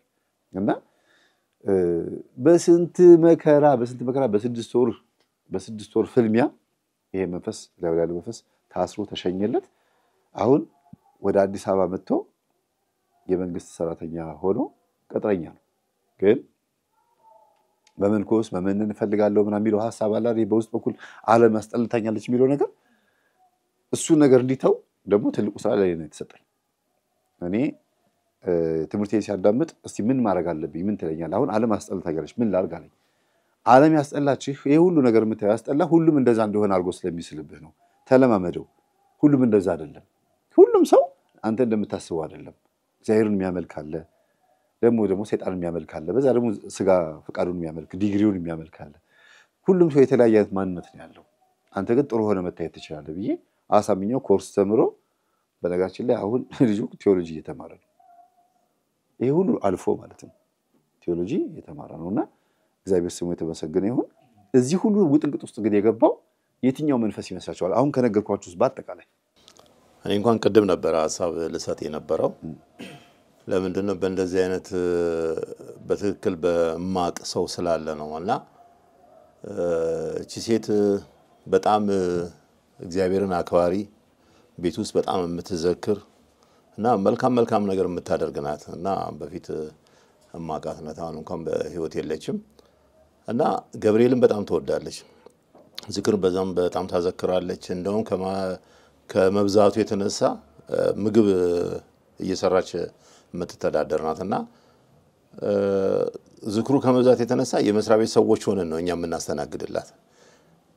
በተመሳሳይ ደግሞ ጨሌ ያለባት ጨሌ ያለ የሆነ ወራት አካባቢ ላይ ልብሷ ይቀየራል፣ ቅንጬ ይሰራል፣ ምን ይላል የተለያየ ነገር ታደርጋለች እና ብዙ እንመክራታለን።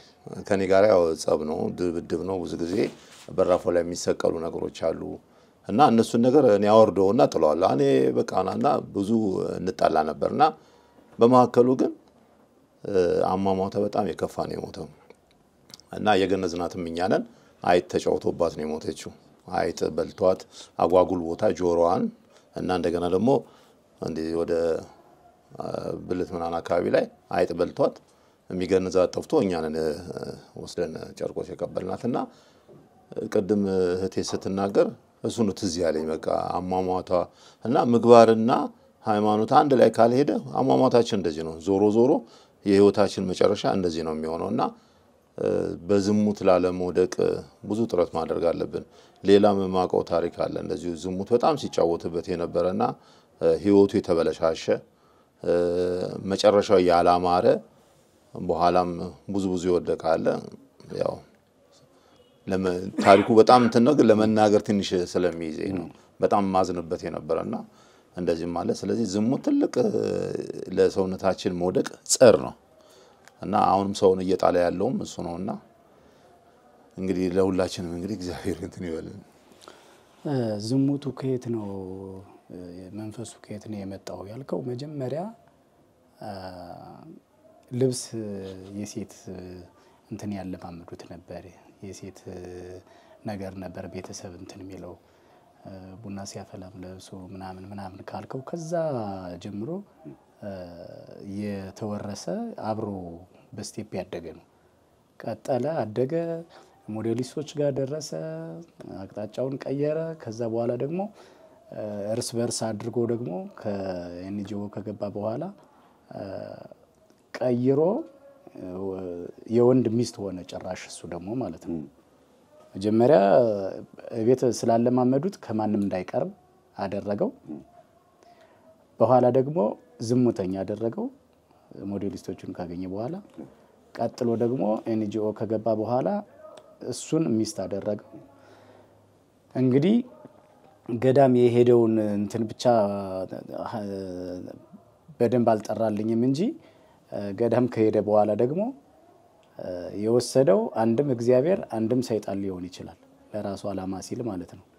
ግን ገዳም መሄዱ መጨረሻው ጥሩ ሆነለትና ወደዚህ መንገድ መጣ።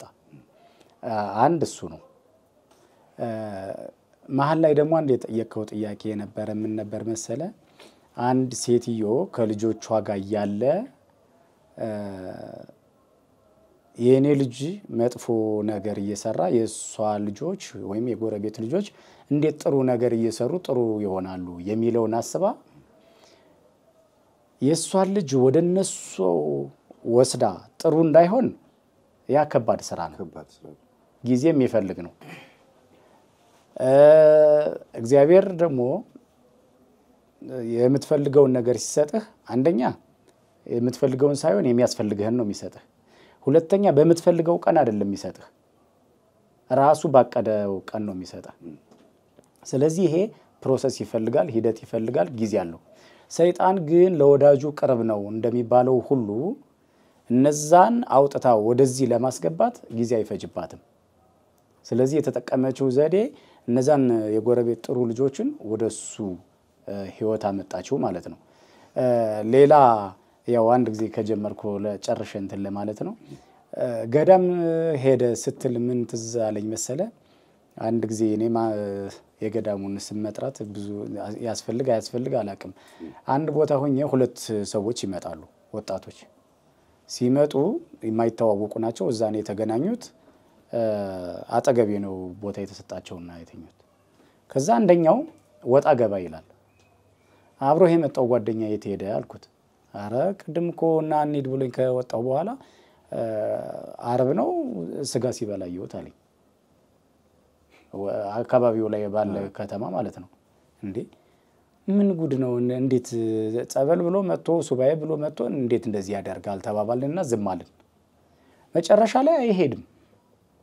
ከዛ አጠገቡ ላይ ያለ ሌላ ገዳም ስንሄድ አብሮን ሄደና እኔ ነኝ አላለም እንጂ የሄደበት ዓላማ ለሱባኤ እንዳልሆነ እንዲዋወቅኩት በሌላ ሰው አስመስሎ ለኔ የነገረኝ ነገር ነበር። ያ ምንድነው?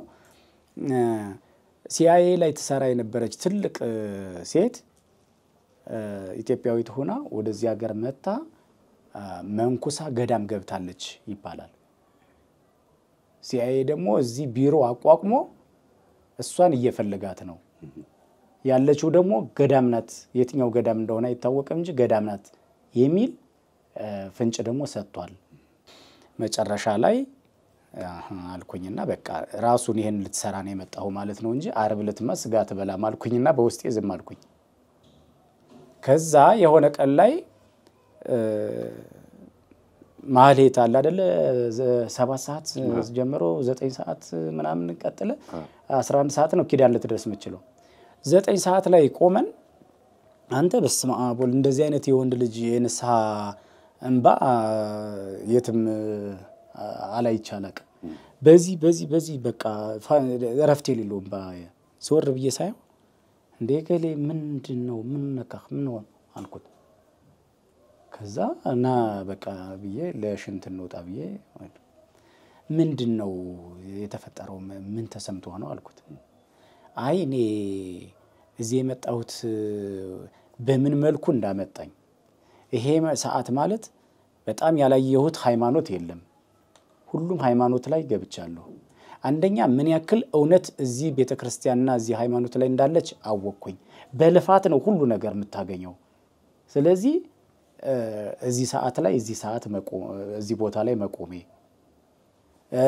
ሁለተኛ ደግሞ በዚህ ሰዓት ሰክሬ እየተፋው መገባበት ሰዓት ነበር እንጂ እዚህ ቦታ ላይ መቆሜ በቃ በምን መንገድ የራሱን መንገድ ተጠቅሞ እዚህ ቦታ ላይ እንዳቆሜ ሳስብ ነው ያለቀስኩት አለ። ለስለላ መጥቶ ማለት እንግዲህ እኔ የምረዳው እንደዛ ነው። ግን ደግሞ ያው ጨርሶ ይሄ አይነገርም እንኳን በስለላ ዓለም ላይ ቀርቶ ይሄ አይነገርም። እና ምን ልፈልጌ ነው ከቀድሞ ልጅ ጋር ተገናኘብኝ። ይሄኛው የሄደው ዓላማ ለሌላ ነው። እንግዲህ ዓርብ ዕለት የበላን በፍጹም ለሱባኤ ሄደ ብላ አታስበው። እዚህ እንኳን መብላት የለበትም እንኳን እዛ። ልክ አንተ ያልከው ባለ ታሪክም ደግሞ ሲሄድ ሁሉ በሌላ ግፊት ነው የሄደው እዛ እስከሚደርስ ድረስ። እዛ ደርሶ ደግሞ የሆነው ምንድነው ችግሮች ቢያጋጥሙትም ያን ችግር አልፎ ጥሩ ነገር ላይ እንደደረሰ ነው። እና ይሄንን ከዛኛው ጋር አገናኝቼ ስለተመሳሰለብኝ ለመናገር ፈልጌ ነው። አዎ የሚገርማችሁ ነገር አሁን ወንድሜ መሌ እንደተናገረው በጣም ብዙ ቦታ ላይ እማየው እኔ የሚያጋጥመኝ ምንድነው ጠንቋይ ቤት ሄጄ ሂጅ ውጭልኝ አለኝ፣ አልፈልግሽም አለኝ፣ የኛ አይደለሽም አለኝ የሚሉ አሉ። እንደዚህ ነገር አልሰማችሁ? አንቺ የኛ አይደለሽም ነገ እኮ ትከጂኛለሽ፣ እኔ የምትፈልጊውን ለጊዜው ሰጥሻለሁ እንጂ ትከጂናለሽ እኮ ሚለን ብዙ አለ ይላሉ። ሰይጣን እንኳን የማይፈልጋቸው ሰዎች አሉ። ግን እነሱ ደግሞ እግዚአብሔርን አይፈልጉትም። ሰይጣን አልፈልግም እንኳን ሂዱ እያላቸው አይ ሰይጣን ካልፈለገኝማ እግዚአብሔር ይፈልገኛል ማለት ነው ብለው እንኳን ወደ እግዚአብሔር አይመለሱም። ነፃ ፈቃዳቸው ነው ወደ ሰይጣን የወሰዳቸው እንጂ የስለት ልጆች ናቸው ብዙ ጊዜ። ወይም በስለት የተወለዱ ካዳንክልኝ ያንተ አረጋዋለሁ፣ ይሄ ልጅ ከተወለደ ላንተ ሰጣለሁ፣ ወንድ ልጅ ከሰጠኝ ሴት ልጅ ከሰጠኝ እንደዚህ አደርግልሃለሁ ብሎ ይሳላሉ። ከዛ ያ መልአክ ይረከባል፣ ወይም ያ ጻድቅ ያ ቅዱስ ወይም መድኃኒዓለም ወይ ድንግል ማርያም ይረከባሉ። ግን ሰው ደግሞ የፈለገ የስለት ልጅ ቢሆንም ነፃ ፈቃድ ስላለው ወደ ሃይማኖቱን ቢቀይር እዛም ቢል ዝም ብሎ የሚጠብቀው መልአክ ያያል። የሚገርማቸው ነገር ይሄ ልጅ ያልገባበት ሃይማኖት የለም፣ ያልሄደበት ድርጅት የለም። ኢቭን ኮከብ ቆጠራ የሚቆጥሩ ሰዎች መጥተው መዳፍ ሲያነቡ እጁን ሰጥቷል። እንደዚህ እጅ አይተው ምናምን አንተ እድልህ እንደዚህ ህይወትህ እንደዚህ ነው እያሉ የሚያነቡ አሉ። ቡና ተጠጥቶ ስኒ የሚዘቀዝቁ ይሄ ሁሉ እኔ ያስነብቤያለሁ አለ። በዛ አጋጣሚ ግን የገቡ መናፍስቶች በጣም ብዙ ነገር ነው ያደረጉበት። ብዙ ለምን እነዛ ትናንሽ የሚመስሉ አጋጣሚዎች መናፍስት ይሰበስባሉ። ይሄን ለምን አነሳውላችሁ መሰላችሁ? ይሄ ልጅ ወደ ገዳም የሄደው በማን ምሪት ነው? በሊቀ መላእክት በቅዱስ ሚካኤል ምሪት ነው። ና ብሎ የወሰደው ወደ ቤቱ። በቃ ይበቃል፣ ጭምልቅልቅ ብለሃል፣ እስካሁን ድረስ በነፃ ፈቃድ ሄደ ህይወትን አበላሽተሃል። ስለዚህ እኔ አልቃ ገብቼ በግድ ወደ ቤት ያመጣሃለሁ ብሎ ነው በግዱ ያመጣው። በግድ ወደ ቤቱ አንዳንዴ በግድ ሲያመጣን እንጎተትለት፣ ሲጎተተን ሲገፋንም እንገፋለት። እግዚአብሔር ለምን ሰዎች ገፉኝ፣ ደሞዝ እምቢ አለኝ፣ ይሄ ስራ እምቢ አለኝ ስንል ምናልባት እግዚአብሔርስ ቢሆን እዛ ውስጥ ጣልቃ ገብቶ ስራው እንደማይሆን እየነገረን ያለው። አሁን ቅድም አይነ ጥላ ስራውን ታዘጋበት ነበር ብያችኋለሁ አይደል? ግን የትኛው አይነት ስራ ነው ስታዘጋበት የነበረው? ሴቶችን እንዳያገኝ የፋሽንና የዲዛይን በተለይ ደግሞ የሞዴል ምናምን የሚባሉ ቦታ ላይ እንዳይውል ሴቶችን እንዳያገኝ አድርጋ ዘጋችበት አልኳችሁ። በመንፈሱ ሰበብ ምክንያት እግዚአብሔር ዘግቶት ቢሆን ቅዱስ ጳውሎስ እንደተናገረው በቆሮንቶስ መልእክቱ ላይ ምንድን ያለው? እኔ ሶሪያንና እስያን በሙሉ መሰብኮ ነኝ እንጃልኩኝ ስታበይ ስለመታበይ ታላቅነት እግዚአብሔር በግራ ጎኔ የሚወጋኝ ሰይጣን ተሰጠኝ፣ እሱም ከእግዚአብሔር የተሰጠኝ አለ። በወጋው ቁጥር ትዝ ይለዋል ማለት ነው። አንዳንዴ እግዚአብሔር በመላእክት ብቻ አይደለም የሚመክረን። ዕብራውያን ምዕራፍ 1 ቁጥር 14 ላይ መላእክቶች ሰዎችን ያግዛሉ፣ ያገለግላሉ፣ ይላላካሉ ይላል። ግን ለመላእክት ደግሞ ተገዢ ካልሆነስ ተገዢ ለሆንለት ለመንፈሱ ደግሞ በዛው በኩል ደግሞ ይጠቆመናል፣ ይነግረናል ማለት ነው። በወደቅንበት ደካማ በሆንበት በኩል ደግሞ ያግዘናል ማለት ነው እግዚአብሔር። እና ሮሜ 7 ላይ እኔ ማድረግ የምፈልገውን ነገር ማድረግ አልቻልኩም፣ የማልፈልገውን ነገር ደግሞ እያደረግኩኝ ያለው። ስለዚህ እኔ አይደለም በውስጥ የሚያድረው ኃጢአት ነው ይሄን የሚያሰራኝ። በስጋዬ ላይ መልካም ነገር እንደማይኖር አውቃለሁ። ስለዚህ በስጋዬ ለኃጢአት እገዛለሁ፣ በአእምሮዬ ደግሞ ለእግዚአብሔር እገዛለሁ አለ። ስለዚህ ሰው ሁለት ነው ማለት ነው። ይሄ ልጅ በሁለት አይነት ኃጢአት ውስጥ በነፃ ፈቃዱና በእግዚአብሔር መጎተት ውስጥ እየተፋለመ ነው የኖረው። እና ግን እግዚአብሔር ፍቅሩ ደስ የሚላችሁ ነገር በሄደበት ቦታ ሁሉ ሰዎች ተናግረው እንዲያስተምሩትም ሰባኪ ሰብኮኛ ያቅም ማለት ልጁ አንድ ሰባኪ ግን ሰዎች ላይ ሆኖ ይነግረኛል። እነዛ ኃጢአት የሚሰሩ ሰዎች በተለይ እኔ ክሊክ ያደርገኛል ሲናገር። ሴጣን ማህበረተኞች ውስጥ ያለው ሰው ጸበል እንዳትሄድ ምናምን እንደዚህ ሃይማኖት ቦታዎች ላይ በተለይ ኦርቶዶክስ እንዳትሄድ ባለኝ ቁጥር ሄድኩኛል። ለምንድን ነው የማልሄደው? ምንድን ነው ምክንያቱ? ለካ በመተት ስለሳበው ነው። አውደ ነገሥቱ መጽሐፍ በየገበያው ላይ ተሽጧል። አሁን እየተሸጠ ነው። የጥንቆላ መጽሐፎች እሱን እየደገሙ ሰውም መገበር ካለባቸው እየገበሩ መንፈሱን እየተዋረሱ ያሉት ከደብተራ በላይ እነሱ ናቸው። መሳሪያ ያላቸው፣ ሽጉጥ አላቸው። ድንገት ሊገሉን ከመጡ እንገላለን ብለው ሰዶማውያን መሳሪያ ሁሉ ይዘዋል። መተት፣ ምላስ፣ ሀብት ደግሞ እነሱ እጅ ላይ ነው ያለው። በዚህ ወርቅሻ ምናልባት የሚነግረን ነገር ይኖራል ብዬ አስባለሁ። ግን እዚህ ጋር ሁለት ነጥቦችን ላንሳ ሳልዘነጋ። አንደኛው ቅድም ያነሳው ወሳኝ ጥያቄ አለ። ያ ጥያቄ ምንድነው? ይሄ ልጅ ከመጀመሪያው ከልጅነቱ ይህንን መንፈስ እንዲስብ ያደረገው ነገር ምንድነው የሚለው አይ ቲንክ የቤተሰቡም የአካባቢውም ተጽዕኖ ያለበት ይመስለኛል። ምክንያቱም ስትናገር ከታሪኩ አንደርስታንድ ያደረኩት ሲያድግ ጀምሮ ቀሚስ እያለበሱት ቡና እያፈላ ምናምን ነው። ቤተሰብ ተዋል አለውም። ቤተሰቡ የራሱ ችግር ሊኖርበት ይችላል። አንድ እሱ ምክንያት ነው ብዬ ነው የማስበው። ሁለተኛ ካደገና ነፍስ ካወቀም በኋላ የገባበት የሞዴሊንግ ኢንዱስትሪው በራሱ የራሱ ኢምፓክት አለው። ዓለም አቀፍ ጥናቶችን አይቻለሁ። በሞዴሊንግ ኢንዱስትሪው ላይ ሳይሰማሩ ያሉ ሰዎችን ወስደ የተሰማሩትን ሰዎች ወስድ ሞስት ፕሮባብሊ ግራፉ የሚያሳይ ሞዴሊንግ ውስጥ ያሉት ለግብረ ሰዶማዊነት የተጋለጡ ናቸው። ራሱ ኢንዱስትሪው ስለሚፈቅድ ማለት ነው። አንድ የምትገናኝበት እኔ ከዓመት በፊት አንድ ታሪክ ሰርቼ ነበረ። ስም መጥቀስ አያስፈልግም።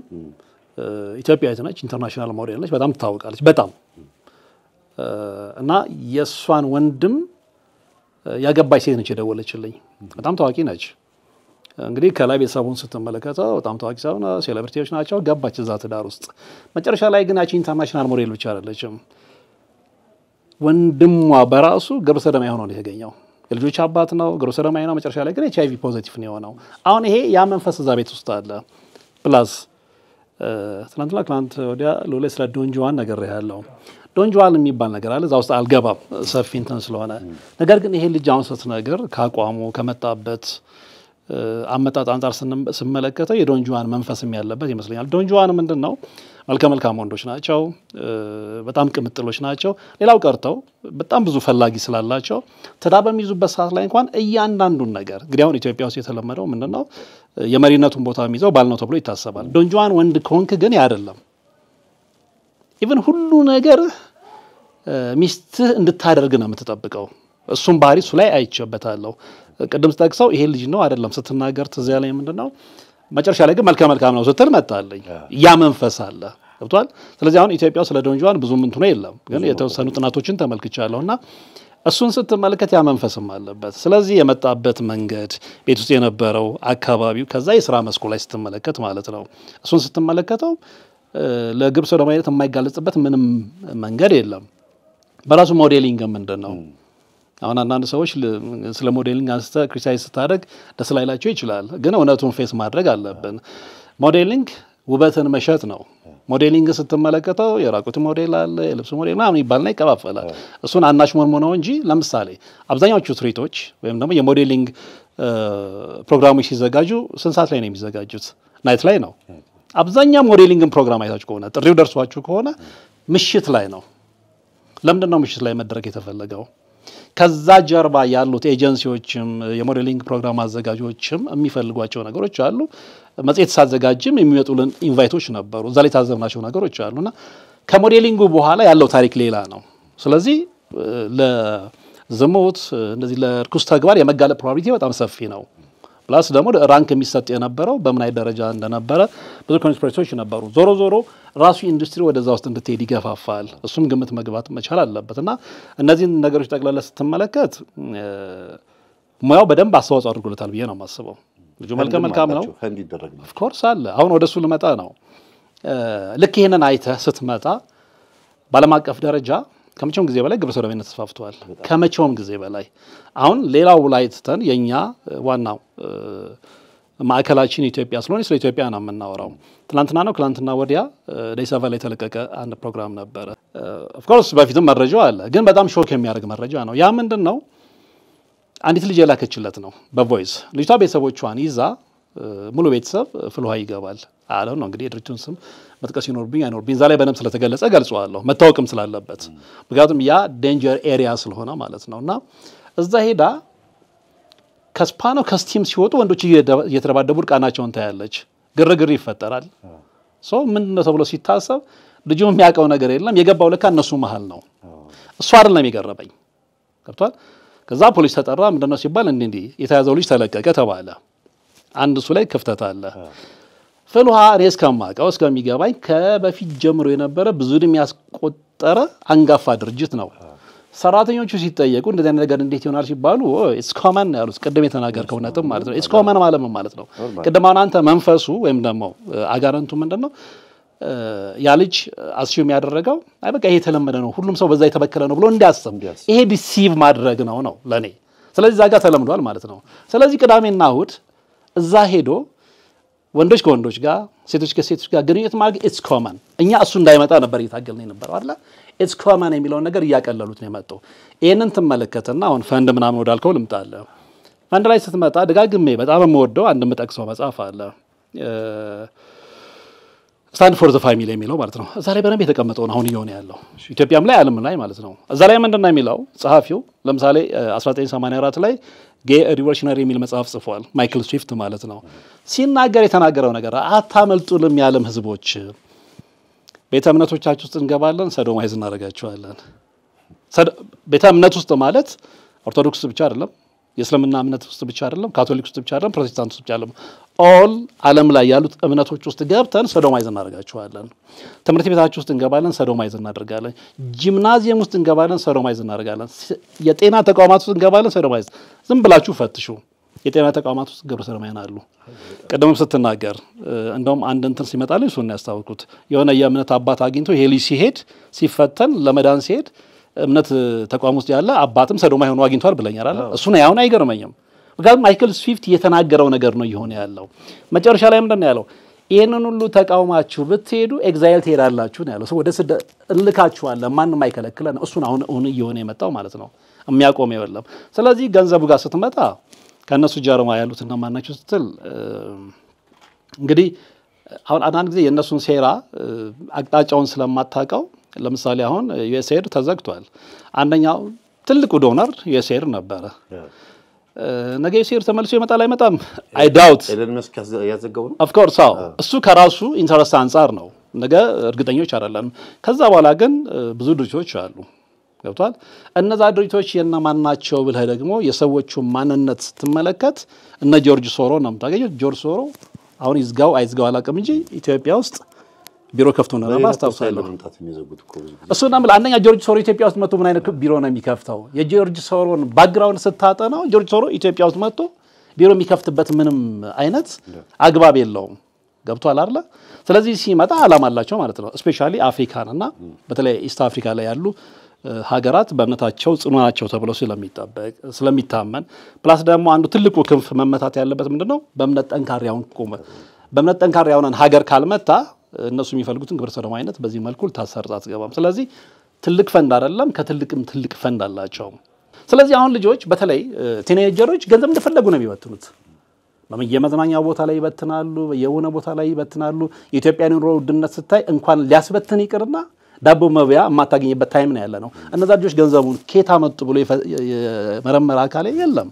ስለዚህ በህቡ የማይታወቁ ከጀርባ ወይ ደግሞ የኮንስፒሬሲ ቲዮሪ መጽሐፍ ጻፊዎች ኢንቪዚብል ፓወር የሚሏቸው ኢትዮጵያ ውስጥ እንዳሉ አምናለሁ። ገብቷል። በደንብ ገንዘቡ ይረጫል። እነዛ ሰዎች ገብቷል። ቅድም ነግሬያለሁ። ጆርጅ ሶሮ ያለምን ምክንያት ኢትዮጵያ ውስጥ ቢሮ አልከፈተም። ስለዚህ ፈንድ በደንብ አላቸው። ፈንድ እንዳላቸው የምታረጋግጠው እችል ሊጨምረህ ብዙዎቹን ስታያቸው በነገራችን ላይ ቅድም ስለ ገጠር ግብረ ሰዶማዊነት ስታወራ ገጠሩ እንደውም አልተለመደው ወንድም ነው የተለመደው ብላላል። አሁን ኢትዮጵያ ውስጥ በግልጽ የምነግርህ ፌስቡክ ላይ ማየት ትችላለህ። በአብዛኛው ሌዝቢያኖች ናቸው ተቆጣጣሩት። በአብዛኛው የትኛውም ፍሬንድ ሪኩዌስት ሲመጣ ወንድ ለወንድ አይደለም ሴት ነች ለሴት የምትልከው። ገብቷል። ይሄ በደንብ የሚያሳየን ነገር አለ። ስለዚህ እነዚህ ልጆች የገንዘብ ችግር የለባቸውም። ክፍተቱን ያውቁታል። አሁን ደግሞ በስልክ በዘመናዊ ነገሮች መሽቀዳደሙ መጥቷል። ስለዚህ የትኛውም ዘመናዊ ነኝ ብላ የምታስብ ልጅ 150 ሺህ ብር አይደለም 100 ሺህ ብር ብትሰጣት በደንብ ጉድጓድ ቆፍራ ነው የምትሄደው። እነሱ ያንን ሳይኮ ያውቁታልና በደንብ ገንዘብ ኢትዮጵያ ውስጥ ልጆችን ወደ ግብረ ሰዶማዊነት እየቀየረ ነው። ይሄ ሽራው ማንችለው ሀቅ ነው። በደንብ አላቸው በደንብ እነዚህ ደግሞ የጨለማው ኃይላት ያው ስሙን መጥቀስ ስለማንችል ነው ስለሆነ በተለያየ ዘርፍ ላይ ይመጣሉ። ገንዘብ በደንብ አለ። ገንዘብ በጣም ነው የሚያገኙ የነበረው ግን ለሱ ሲሆን ፈንድ ይከለክሉት ነበር። አሁን ዋና ማምጣት የፈለኩት ምንድነው ለዚህ ልጅ ሲሆን ራሱ ነበር ድርጅቱ የሚከፍተው የሚዘጋው ኤንጂኦ የሚሄደው ለዚሁ ነበር። ያው እንግዲህ በውስጥ በኩል እጅ አላቸው አይደል? ኦፍ ኮርስ ግን የስለት ልጅ ስለሆነ ነው መሰለኝ እንግዲህ እንዲቀጥልበት ስላልተፈለገ ወይ እግዚአብሔር ነው የከለከለው ወይ ሰይጣን ደግሞ አልፈልግም ዞር በል ላንተ አልሰጥም ብሎትም ይሁን አይ ዶንት ኖ ብቻ ግን ይሄ ልጅ በዚህ ኃጢያት ውስጥ እንዳይቀጥል 2 ዓመት ብቻ ነው እየሄደ እየዘጋ 2 ዓመት እየሄደ ይዘጋል። መጨረሻ ላይ እግዚአብሔር ነው ወደ ገዳም በራሱ መንገድ ይሄደውና አዎ በትክክል ውጭ ሀገር ያሉት ሰዎች ኢትዮጵያን እያጠፉ ነው። አዎ በሁሉ ነገር ኢትዮጵያ ፌመስ እንድትሆን ይፈልጋል። በተለይ በርኩሰቱ ሕዝቅኤል 38 ላይ ይናገራል እኮ ኢትዮጵያ አውሬውን በመከተልም ሆነ አርማጌዶንን በማጣጣፍ ተሰለፋለች ይላል ሕዝቅኤል 38 ላይና ግን ያው ገቨርንመንቱ እንጂ ህዝቡ አይደለም። ያው ገቨርንመንት ሲባል ብዙ ጊዜ ኢትዮጵያ ሲባል የሚታወቅበትን ቶፕ የሆነውን ዋናውን የቲፒካል የሚባለውን ነገር ስናየው ግን በረሃብ ትታወቃለች፣ በትራፊክ አደጋ፣ በኤችአይቪ አሁን ደግሞ ትንሽ ቆይቶ ደግሞ እንደምንሰማው ደግሞ ጭራሽ ግብረ ሰዶም ኢትዮጵያን ባንዲራ ይዘው ወጥተዋል አይደል? ስለዚህ ይሄ ሁሉ መገለጫዋ እንዲሆን የተፈለገበት ምክንያት ራሱ ሴራ ነው። እኔ ግራ ሴራ ነው ማለት አሁን አዲስ መጽሐፍ ርዕሱ እሱ ነው። ግራ ሴራ የዲያብሎስ ሴራ ብዬ ቪዲዮ 15 ቪዲዮ አለቀኩ። ኦኬ ግራ ሴራ ብዬ ርዕሱ አጥቼለታለሁና ያው ቀኝ ሴራ ደግሞ ሲመጣ እንጠብቃለን። ወንድማችን ወንድምኪ ባነሳነው ርዕስ ላይ ጠቅለል አድርጎ ሐሳብ ይሰጠናል። ወደሱ እንሄዳለን። እና አሁን ቅድም ያነሳው አንድ ሰው ወደ መንግስተ ሰማያት ይገባል ወይስ አይገባም የሚለው ውሳኔ ያወዛገበኝ ምንድነው ያልተሰጠን ነገር የለም ማለት ጸበሉን እናያለን በንስሐ ቅድም እንዳነሳሽ ወንበረ ስላሴም የሥጋው ደሙን ኃይል ብዙ ነገር በእጃችን ላይ አሉ በእምነቱ ለምንድንበት ነገር ሰፊ ነገር አለ በሥጋው ደሙ ካልኖርን እኛ እንግዲህ ሁሉ ነገር ተሰጥቶን ሳንጠቀምበት እናልፋለን በተለያዩ ጥቅሞች ውስጥም እንሄዳለን ገንዘብን ስናሳድድ ይሁን አሁን ወደ ዝሙትም ወደዛም መጣል በተለያዩ ነገሮች ውስጥ እናልፋለን ግን እጃችን ላይ ያለውን ሀብት ግን በአግባቡ እንዳንጠቀም ራሱ ብዙ ነገር ያልፈናል ወደዚህ ወደ ላሊበላ አካባቢ ላሊበላ ልንደርስ 15 ናም ኪሎ ሜትር ሲቀረን ወደ ተከዜ ገዳም የምንታጠፍበት ተራራ ላይ በሙሉ ግራራምባ ይባል ነበር አሁን አዲስ አምባ ብለው ተሰይሟል አካባቢና ዋናው የተከዜ ገዳም መታጠፊያ ላይ ነው የሚገኘው እዛ ተራራ ላይ በጣም ትልቅ ልክ ግሸን ላይ የሚሰራው የቅዱስ ሚካኤልን አይነት ቤተክርስቲያን በዛው ዲዛይን በዛው በተመሳሳይ አሰራር ቅዱስ ገብርኤል ቤተክርስቲያን እየተሰራ ነው በማን አባቶች ይሰራል እዛው ተከዜ ባሉ አባቶች ነው የሚሰራው እና ላሊበላ ሊጎበኝ የመጣ አንድ ፈረንጅ ነበር ማለት ሃይማኖቱ ሌላ ነው ኦልሞስት ወይ ካቶሊክ ሊሆን ይችላል ወይ ፕሮቴስታንት ሊሆን ይችላል ይዞት የመጣው አስጎብኚ ደግሞ ክርስቲያን ነው ከነዚህ አባቶች ጋር ይተዋወቃል እና ለዚህ ፈረንጅ ይሄ ስራ ጥሩ ስራ ነው ለነገ ህይወትህ ይጠቅማል እግዚአብሔር እንዳለ ያምናል ግን በቃ ወደፊት መንግስተ ሰማይ ምናምን የሚባለውን ታሪክ አያውቅም ይሄ ፈረንጅ ሰው ምን ላደርግ ሲለው ይሄን ቤተክርስቲያን ስራ ይለዋል ወዲያው 2 ሚሊዮን ብር ይሰጣቸዋል ወዲያው ቤተክርስቲያኑ ተሰርቶ እስኪጠናቀቅ ስቲል ነው ድረስ ማለት ነው ይሄ ፈረንጅ አስተዋጽኦ ያደረገ ነው ያለው እና አሁን እንዲህ አይነት ታሪኮችን ስንሰማ እነዚህ ሰዎች እግዚአብሔር ሃይማኖታቸውን ስለቀየሩ ወይም ደግሞ ልክ መጽሐፍ ቅዱስ ላይ ለምሳሌ አንድ ሰው መንግስተ ሰማይ ያስገባዋል ተብሎ የሚጠቀሱ ሐሳቦች አሉ ህግጋቶች አሉ 10ቱ ትእዛዛቶች አሉ ስጋዬና ደሜን የበላ ይጠጣ የሚላሉ ሌሎች የቅድስና ስራዎች አሉ እነዚህን ሐሳቦች የማይፈጽሙ ሰዎች ግን ኢንዳይሬክትሊ ደግሞ እግዚአብሔር በእነዚህ በጣም ጸሎት በሚተጉ አባቶች የሚሰራ ቤተክርስቲያን ላይ አስተዋጽኦ እንዲያደርግ ይሄንን ሰው ሲያነሳሳው መጨረሻው ምን ሊሆን ይችላል ብለን እናስባለን ይሄንን ሐሳብ አያይዘን ሼር እንድታደርጉ አንደኛ ኢየሱስ ክርስቶስን ምን ብለው ጠየቁት ጌታ ሆይ ግንብ ስር ተቀምጠው 18 ሰዎች ግንቡ ተደርምሶባቸው ሞቱ እነዚህ ሰዎች አሁን ገነት ነው የሚገቡት ሲኦል ወይስ ምንድነው ህይወታቸው ጣፈንታ ሲሉት በየትኛው አይነት መንገድ ሞቱ ግን ተዘጋጅታችሁ ነው ወይ የሞታችሁት ብሎ አላቸው ዝግጁ ናችሁ ወይ ድልዋኔ ከሙሉ ተዘጋጅታችሁ ጠብቁ እንደሚባለው ዝግጁ ነበራችሁ ወይ እንደገና ደግሞ ሄሮድስ የሚባለው ንጉስ በወቅቱ የነበረው ጌታን ሲያሰርድ የነበረው ወንድም ማለት ነው ፊሊጶስ የሚባል ሄሮድስ የሚባል ንጉስ አለ የብዙ ንጹሃንን ደም ከጣዖት መስዋዕት ጋር ቀላቅሎ ለሰይጣን አቀረበ እነዚህ ሰዎች ደማቸው ምንድነው የሚሆነው ድንገት ሞቱ ገነት ነው ሲኦል የሚገቡት ምንድነው ጣፈንታቸው ሲሉት ጊዜ በምንም መንገድ ሞቱ ግን ተዘጋጅታችሁ ነው ወይ የሞታችሁት ብሎ አላቸው አንዱ ይሄ ነው ሰው ዝግጁ ሆኖ መኖር አለበት አይደለም ሌላ እምነት ተከታይ ሆኖ ኦርቶዶክስ ሆኖ እንኳን ጌታው የሚለኝ መንግስተ ሰማያት አይገባም የአባቴን ትእዛዝ ቢጠብቅ ነው እንጂ ብሏል ከዛ ደግሞ በሌላ በኩል ደግሞ አባቶቻችን ሰማዕታትን በሆነ ነገር ይመስሏቸዋል የፍየል በኦሪት ጊዜ የፍየል መስዋዕት የሚያቀርብና የበግ መስዋዕት የሚያቀርቡትን ለይቶ ይናገራሉና ምን ማለት ነው ለምሳሌ ሰማዕቱ ቅዱስ ጊዮርጊስን በሰይፍ የሚሰይፍ ወይም ቅዱስ ፋሲለደስን በሰይፍ የሚሰይፍ ሰያፊው ሰይፍ ይዞ ልክ ሰማዕቱን ሲሰይፈው ከደሙ ላይ ፍንጣሪ ተነስቶ ይፈውሳቸዋል ወይም ደግሞ ተአምር ሲሰራ ምናምን ያያሉ ብዙ ጊዜ ሰያፊዎቹ ሰንክሳለስና እንደዛ ነውና ያምናሉ ይሄ ሰው ንጹህ ሰው ነበር እኔም በኢየሱስ ክርስቶስ ማምኛለሁ ሲል እሱ የሚሰየፍ ነበር ሰያፊው ራሱ ወዲያው ዛው ያምንና ይሰየፋል ግን አልተጠመቀም ስጋው ደግሞ አልተቀበለም ታዲያ ይሄ ሰው የት ነው የሚገባው ሲባል አሕዛብ ነው አስበው በአዳም ልኮ የሚያመልክ ነው በጌታ አላመነም ነበር ግን ወዲያው አመነ ግን ጥምቀት ስርዓቶች አልተፈጸሙለትም ስለዚህ ሲሰየፍ ደሙ ምን ይሆንለታል ይባላል ጥምቀት ይሆንለታል እንደገና ወደ በረሃም ደግሞ ያለ ሰው በረሃ ውስጥ ሆኖ ከተማ ገብቼ አባገለገ ሄጄ ተጠምቄ ክርስቲያን ሆናለሁ ብሎ ያስባል ግን በበረሃ እየመጣ አንበሳ ቢበላው ሳይጠመቅ አንበሳ ቢበላው ምን ይሆናል ሲባል ደሙ ጥምቀት ይሆናል። ያ የፈሰሰው ደሙ ጥምቀት ይሆንለታል ይባላልና ወደዚህ ስንመጣ ጲላጦስስ ጸድቋል ነው የሚባለው። እሱማ ጭራሽ ኦልሬዲ ጌታ ካረገ በኋላ ጲላጦስ እጁን የታጠበው ያስገረፈው ሰማዕት ሆኖ ነው የሞተው። ኦልሬዲ አምኖ ተጠምቆ ነው እሱ እንዲያውም ጊዜ አግኝቷል እኮ ጊዜ አግኝቷል። ግን እነዚህ ድንገት ጊዜ ሳያገኙ የሚሞቱ ሰዎች አሉ። በልባቸው ግን ምን አለ? ጌታን የማመን ስንቅ አለ ማለት ነው። ይቺም ሴት ምናልባት አሁን እሱ የሚላት በእግዚአብሔር አምና በክርስቶስ አምና ግን ቀናት እየጠበቀች ቀድሟት ሰይጣን ሲቀድማት ደሟ ፈሶ ከሆነ የሞተችው ያው ገነት የመግባት እድል ይኖራታል ብዬ አስባለሁ ማለት ነው። እግዚአብሔር ያድርግላችሁ ማለት ደግሞ ስንከባለ ስለሆነ ማለት ነው። በጣም አመሰግናለሁ። በዚህ እንጠቅልለውና ወንድማችን በጠየቀው ጥያቄ ብዙ ጊዜ በተለያየ እምነት ውስጥ ያሉትን ደጋግ ሰዎችን እግዚአብሔር በሰው እያደረገ ያመጣቸዋል። እንደው ለምሳሌ እፎይን ተመልከቱት። እንደ ምሳሌ እናንሳው አይደል? መቼም እሱ እየሰራ ያለውን ስራ በአቅሙ ጥሩ ስራ እየሰራ ነው ቢያስባለሁ። አሁን እፎይ ማን ነው እየሰበሰበ ያለው?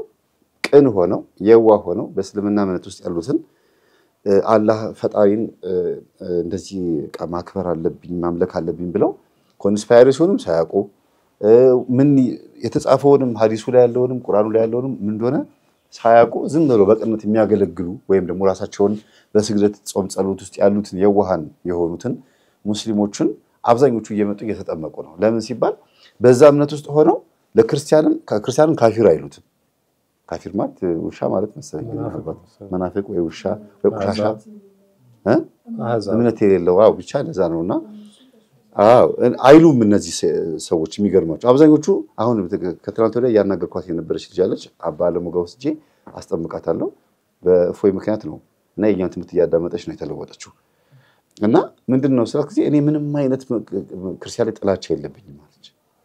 የዋህና ቅን ሆና ዝም ብላ ሙስሊም የነበረችው ከዛ ትምህርቱን ሰምታ በቅንነት እስልምናን ሳልጠላ ክርስትና ወድጃለሁ አለች። አባባሏን ሰማችሁ? እስልምና አልጠላሁም ግን ክርስትና ወደድኩት። ለምን? በቃ እፎይ የሚያነሳቸውን ጥያቄዎች ጠየቅኳቸው የሚመልስልኝ ሰው ጠፋ። ክርስትና ላይ ግን አብዛኛውን ጥያቄ ስጠይቅ ይመለስልኛል። ስለዚህ መጣሁ አለች። አሁን ይሄን ስለ ሃይማኖት እያወሩ አይደለም። እያወሩ ያሉት ምንድነው? በማንኛውም እምነት ውስጥ ያሉ የዋሃን የሚባሉ ክርስቲያኖችንም ሆነ ሙስሊሞችን የዋሃን የሚባሉ ሰዎችን እግዚአብሔር ምን ያደርጋቸዋል? ወደ እውነተኛው መንገድ በጥበብ ያመጣቸዋል የሚል ሐሳብ አለ። ይሄ ልጅም መልካምነት መልሶ ይከፍላል በሚባለው ክርስቲያን ሆነም አልሆነም ጠባቂ መላክ ይኖራል መቼም ሁሉም ሰው አይደለም። ስለዚህ ባደረገው መልካም ነገር የመልካምነት አምላክ ራሱ ፈጣሪ በምድር ላይ ፈርዶለታል። አህዛቦች እንኳን በህሊና ይዳኛሉ አይደል የሚለው ቅዱስ ጳውሎስ። አህዛብ እንኳን በህሊና ይዳኛል።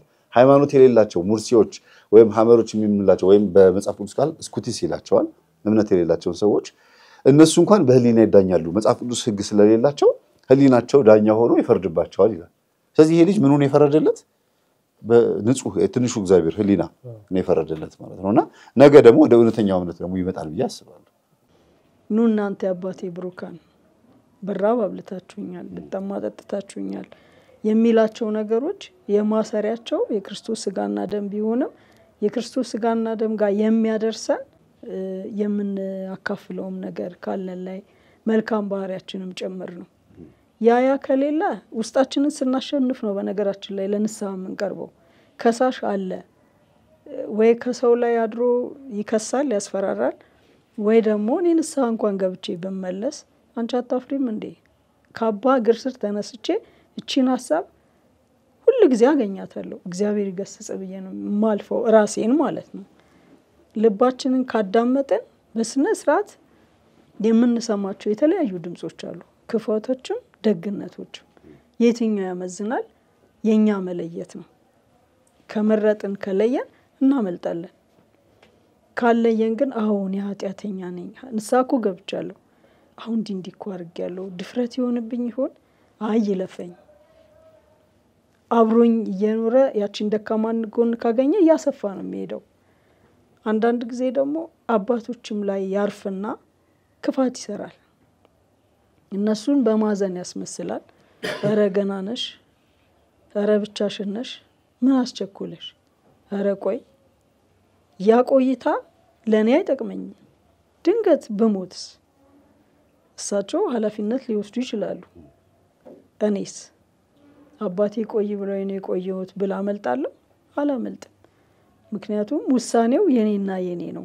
ኃጢአተኛ ነኝ? አዎ ኃጢአተኛ ነኝ። ንስሐ ያጥበኛል? አዎ ያጥበኛል። ክርስቶስ መሐሪ ነው? አዎ መሐሪ ነው። በስራ ሁኔታም የማገኛቸው ብዙ ሰዎች አሉ። ያንተ ትምህርት ተከታታዮች ሆነው በደንብ ገብቷቸዋል። ያቺን ነገር ለመወሰን ግን ተፈራርተው ይኖራሉ። በቀን በቀን የምናገኛቸው ሰዎች አሉ፣ በስልክም ይሁን በአካል። ንስሐ ግቡ መምህርን እስክታገኙት እንኳን የሚገባችሁን ነገር አድርጉ፣ ንስሐ ግቡ ብለናቸው የተቆጡን አባት አሉ። ምን ሰርቼ ነው ንስሐ የምገባው? በእውነት በጣም ነው የደነገጥነው። እኔና ወለተ ተያይተን ዝም ነው ያልነው እና አባቴ እንደሱ እኮ አይደለም፣ መምህርን እስኪያገኙት ድረስ ንስሐ ግቡና የገባውትን ያክል ታገሉ። ቤተክርስቲያንም እቤትም ገላምጠውን ይወጡት። እኛ አባት አሁን ደግ ሊሆኑ ይችላሉ፣ ልጆች ሊኖራቸው ይችላል። ግን የክርስቶስን ስጋና ደም እንደ ጦር ፈርተውታል። የእሳቸው ፍርሃት ለምንድን ነው? አልኖሩበትም። የውስጣቸውን ሀሳብ ተቀብለዋል። በሌላ መልኩ ደግሞ ዝም ብዬ ሳስበው እግዚአብሔርን አክብረውታል፣ እጅግ በጣም አክብረውታል። ስላከበሩት ብቻ የክርስቶስ ስጋና ደም እንደማይገባቸው አምነዋል ማለት ነው። ንስሐ ያስፈልገኝ የሚል ሰው በዚህ መልኩ ነው ማይ በተለይ በእድሜ የገፋ ሰው ማሳመን በጣም አስቸጋሪ ነው። በሌላ መልኩ ደግሞ ድጋሚ ኃጢአት ብሰራስ? አዎ ሰው ነኝ፣ ድጋሚ ኃጢአት ሰራለሁ። ባልዘሙት አፌ ሊዘሙት ይችላል፣ አይኔ ሊዘሙት ይችላል። ባልናገር ልቤ ክፋት ይኖረዋል። ግን ያንን ከራሴ ጋር አውርቼ ጌታዬ ይቅር በለኝ፣ መልካም ልብ ፍጠርልኝ። ደግሞ አባቴ ጋር ሄዳለሁ። አባ እንደዚህ ሆኜ ነበረ፣ ልቀበል አስቤያለሁ፣ ምን ላድርግ? ወይ ጾም ነው ወይ ምጽዋት ነው ወይ ስግደት ነው። ከዚህ የተለየ ነገር አይሰጠኝም። እንደየአባቶቻችን ጸጋ፣ እንደየአባቶቻችን የእምነት ብቃት ማለት ነው። ችግር የለውም እግዚአብሔር ይፍታ የሚሉም አሉ። ጠንከር አድርገው ደግሞ ላበጠብ እስኪል ድረስ ስግደት የሚያዙም አሉ። ዞሮ ዞሮ የክርስቶስ ስጋና ደም እንደኔ ሊያስፈራን አይገባም። እናክብረው፣ ፍርሃቱ እንዳለ ሆኖ ግን እንቀበለው። እሱ በራሱ ስጋና ደም ላይ ይፍረድ። አይቀርማ። የሱ ማሰሪያው እኮ እሱ ነው አይደለ? የኔን ስጋዬን ያልበላ ደሜን ያልጠጣ የዘላለም ሕይወት የለውም እስከተባለ ድረስ የዘላለም ሕይወት ከማጣ ከአባቴ ስር ሳልጠፋ እየወደኩም እየተነሳውም መኖርን እመርጣለሁ። በጣም ነው ማመሰግናችሁ። እግዚአብሔር ያክብርልኝ። እግዚአብሔርን እስኪ ላመስግነው ወርትላችን። የእግዚአብሔር ቤተሰቦች እንግዲህ ይህ የህይወት ገጠመኝ እንዲህ በረጅም ሰዓት አወያይቶናል። እንዴት ነው ወደዳችሁት? ይህ አይነት አካሄድ በጣም ጥሩ ከሆነ በኮሜንቶቻችሁ እንደው 20 ሺህ 40 ሺህ ሰው የሚመልከተው ኮሜንቱ ልክ እንደዛ ብዙ እንዲሆን እፈልጋለሁ። ላይክ አድርጉ። ሰብስክራይብ ያላደረጋችሁ አያምርብኝ እኮ እንደዚህ ስናገርኩ ብዬ ስለማላቅ ሰብስክራይብ አድርጉ። ቃላቱ ራሱ ጠፋብኝ። እሺ ይህ በርሃ ግብር እንዲሰፋ ያላችሁን ሐሳብ ብትገልጹልን ደስ ይለናል። ሰላም ሁኑ።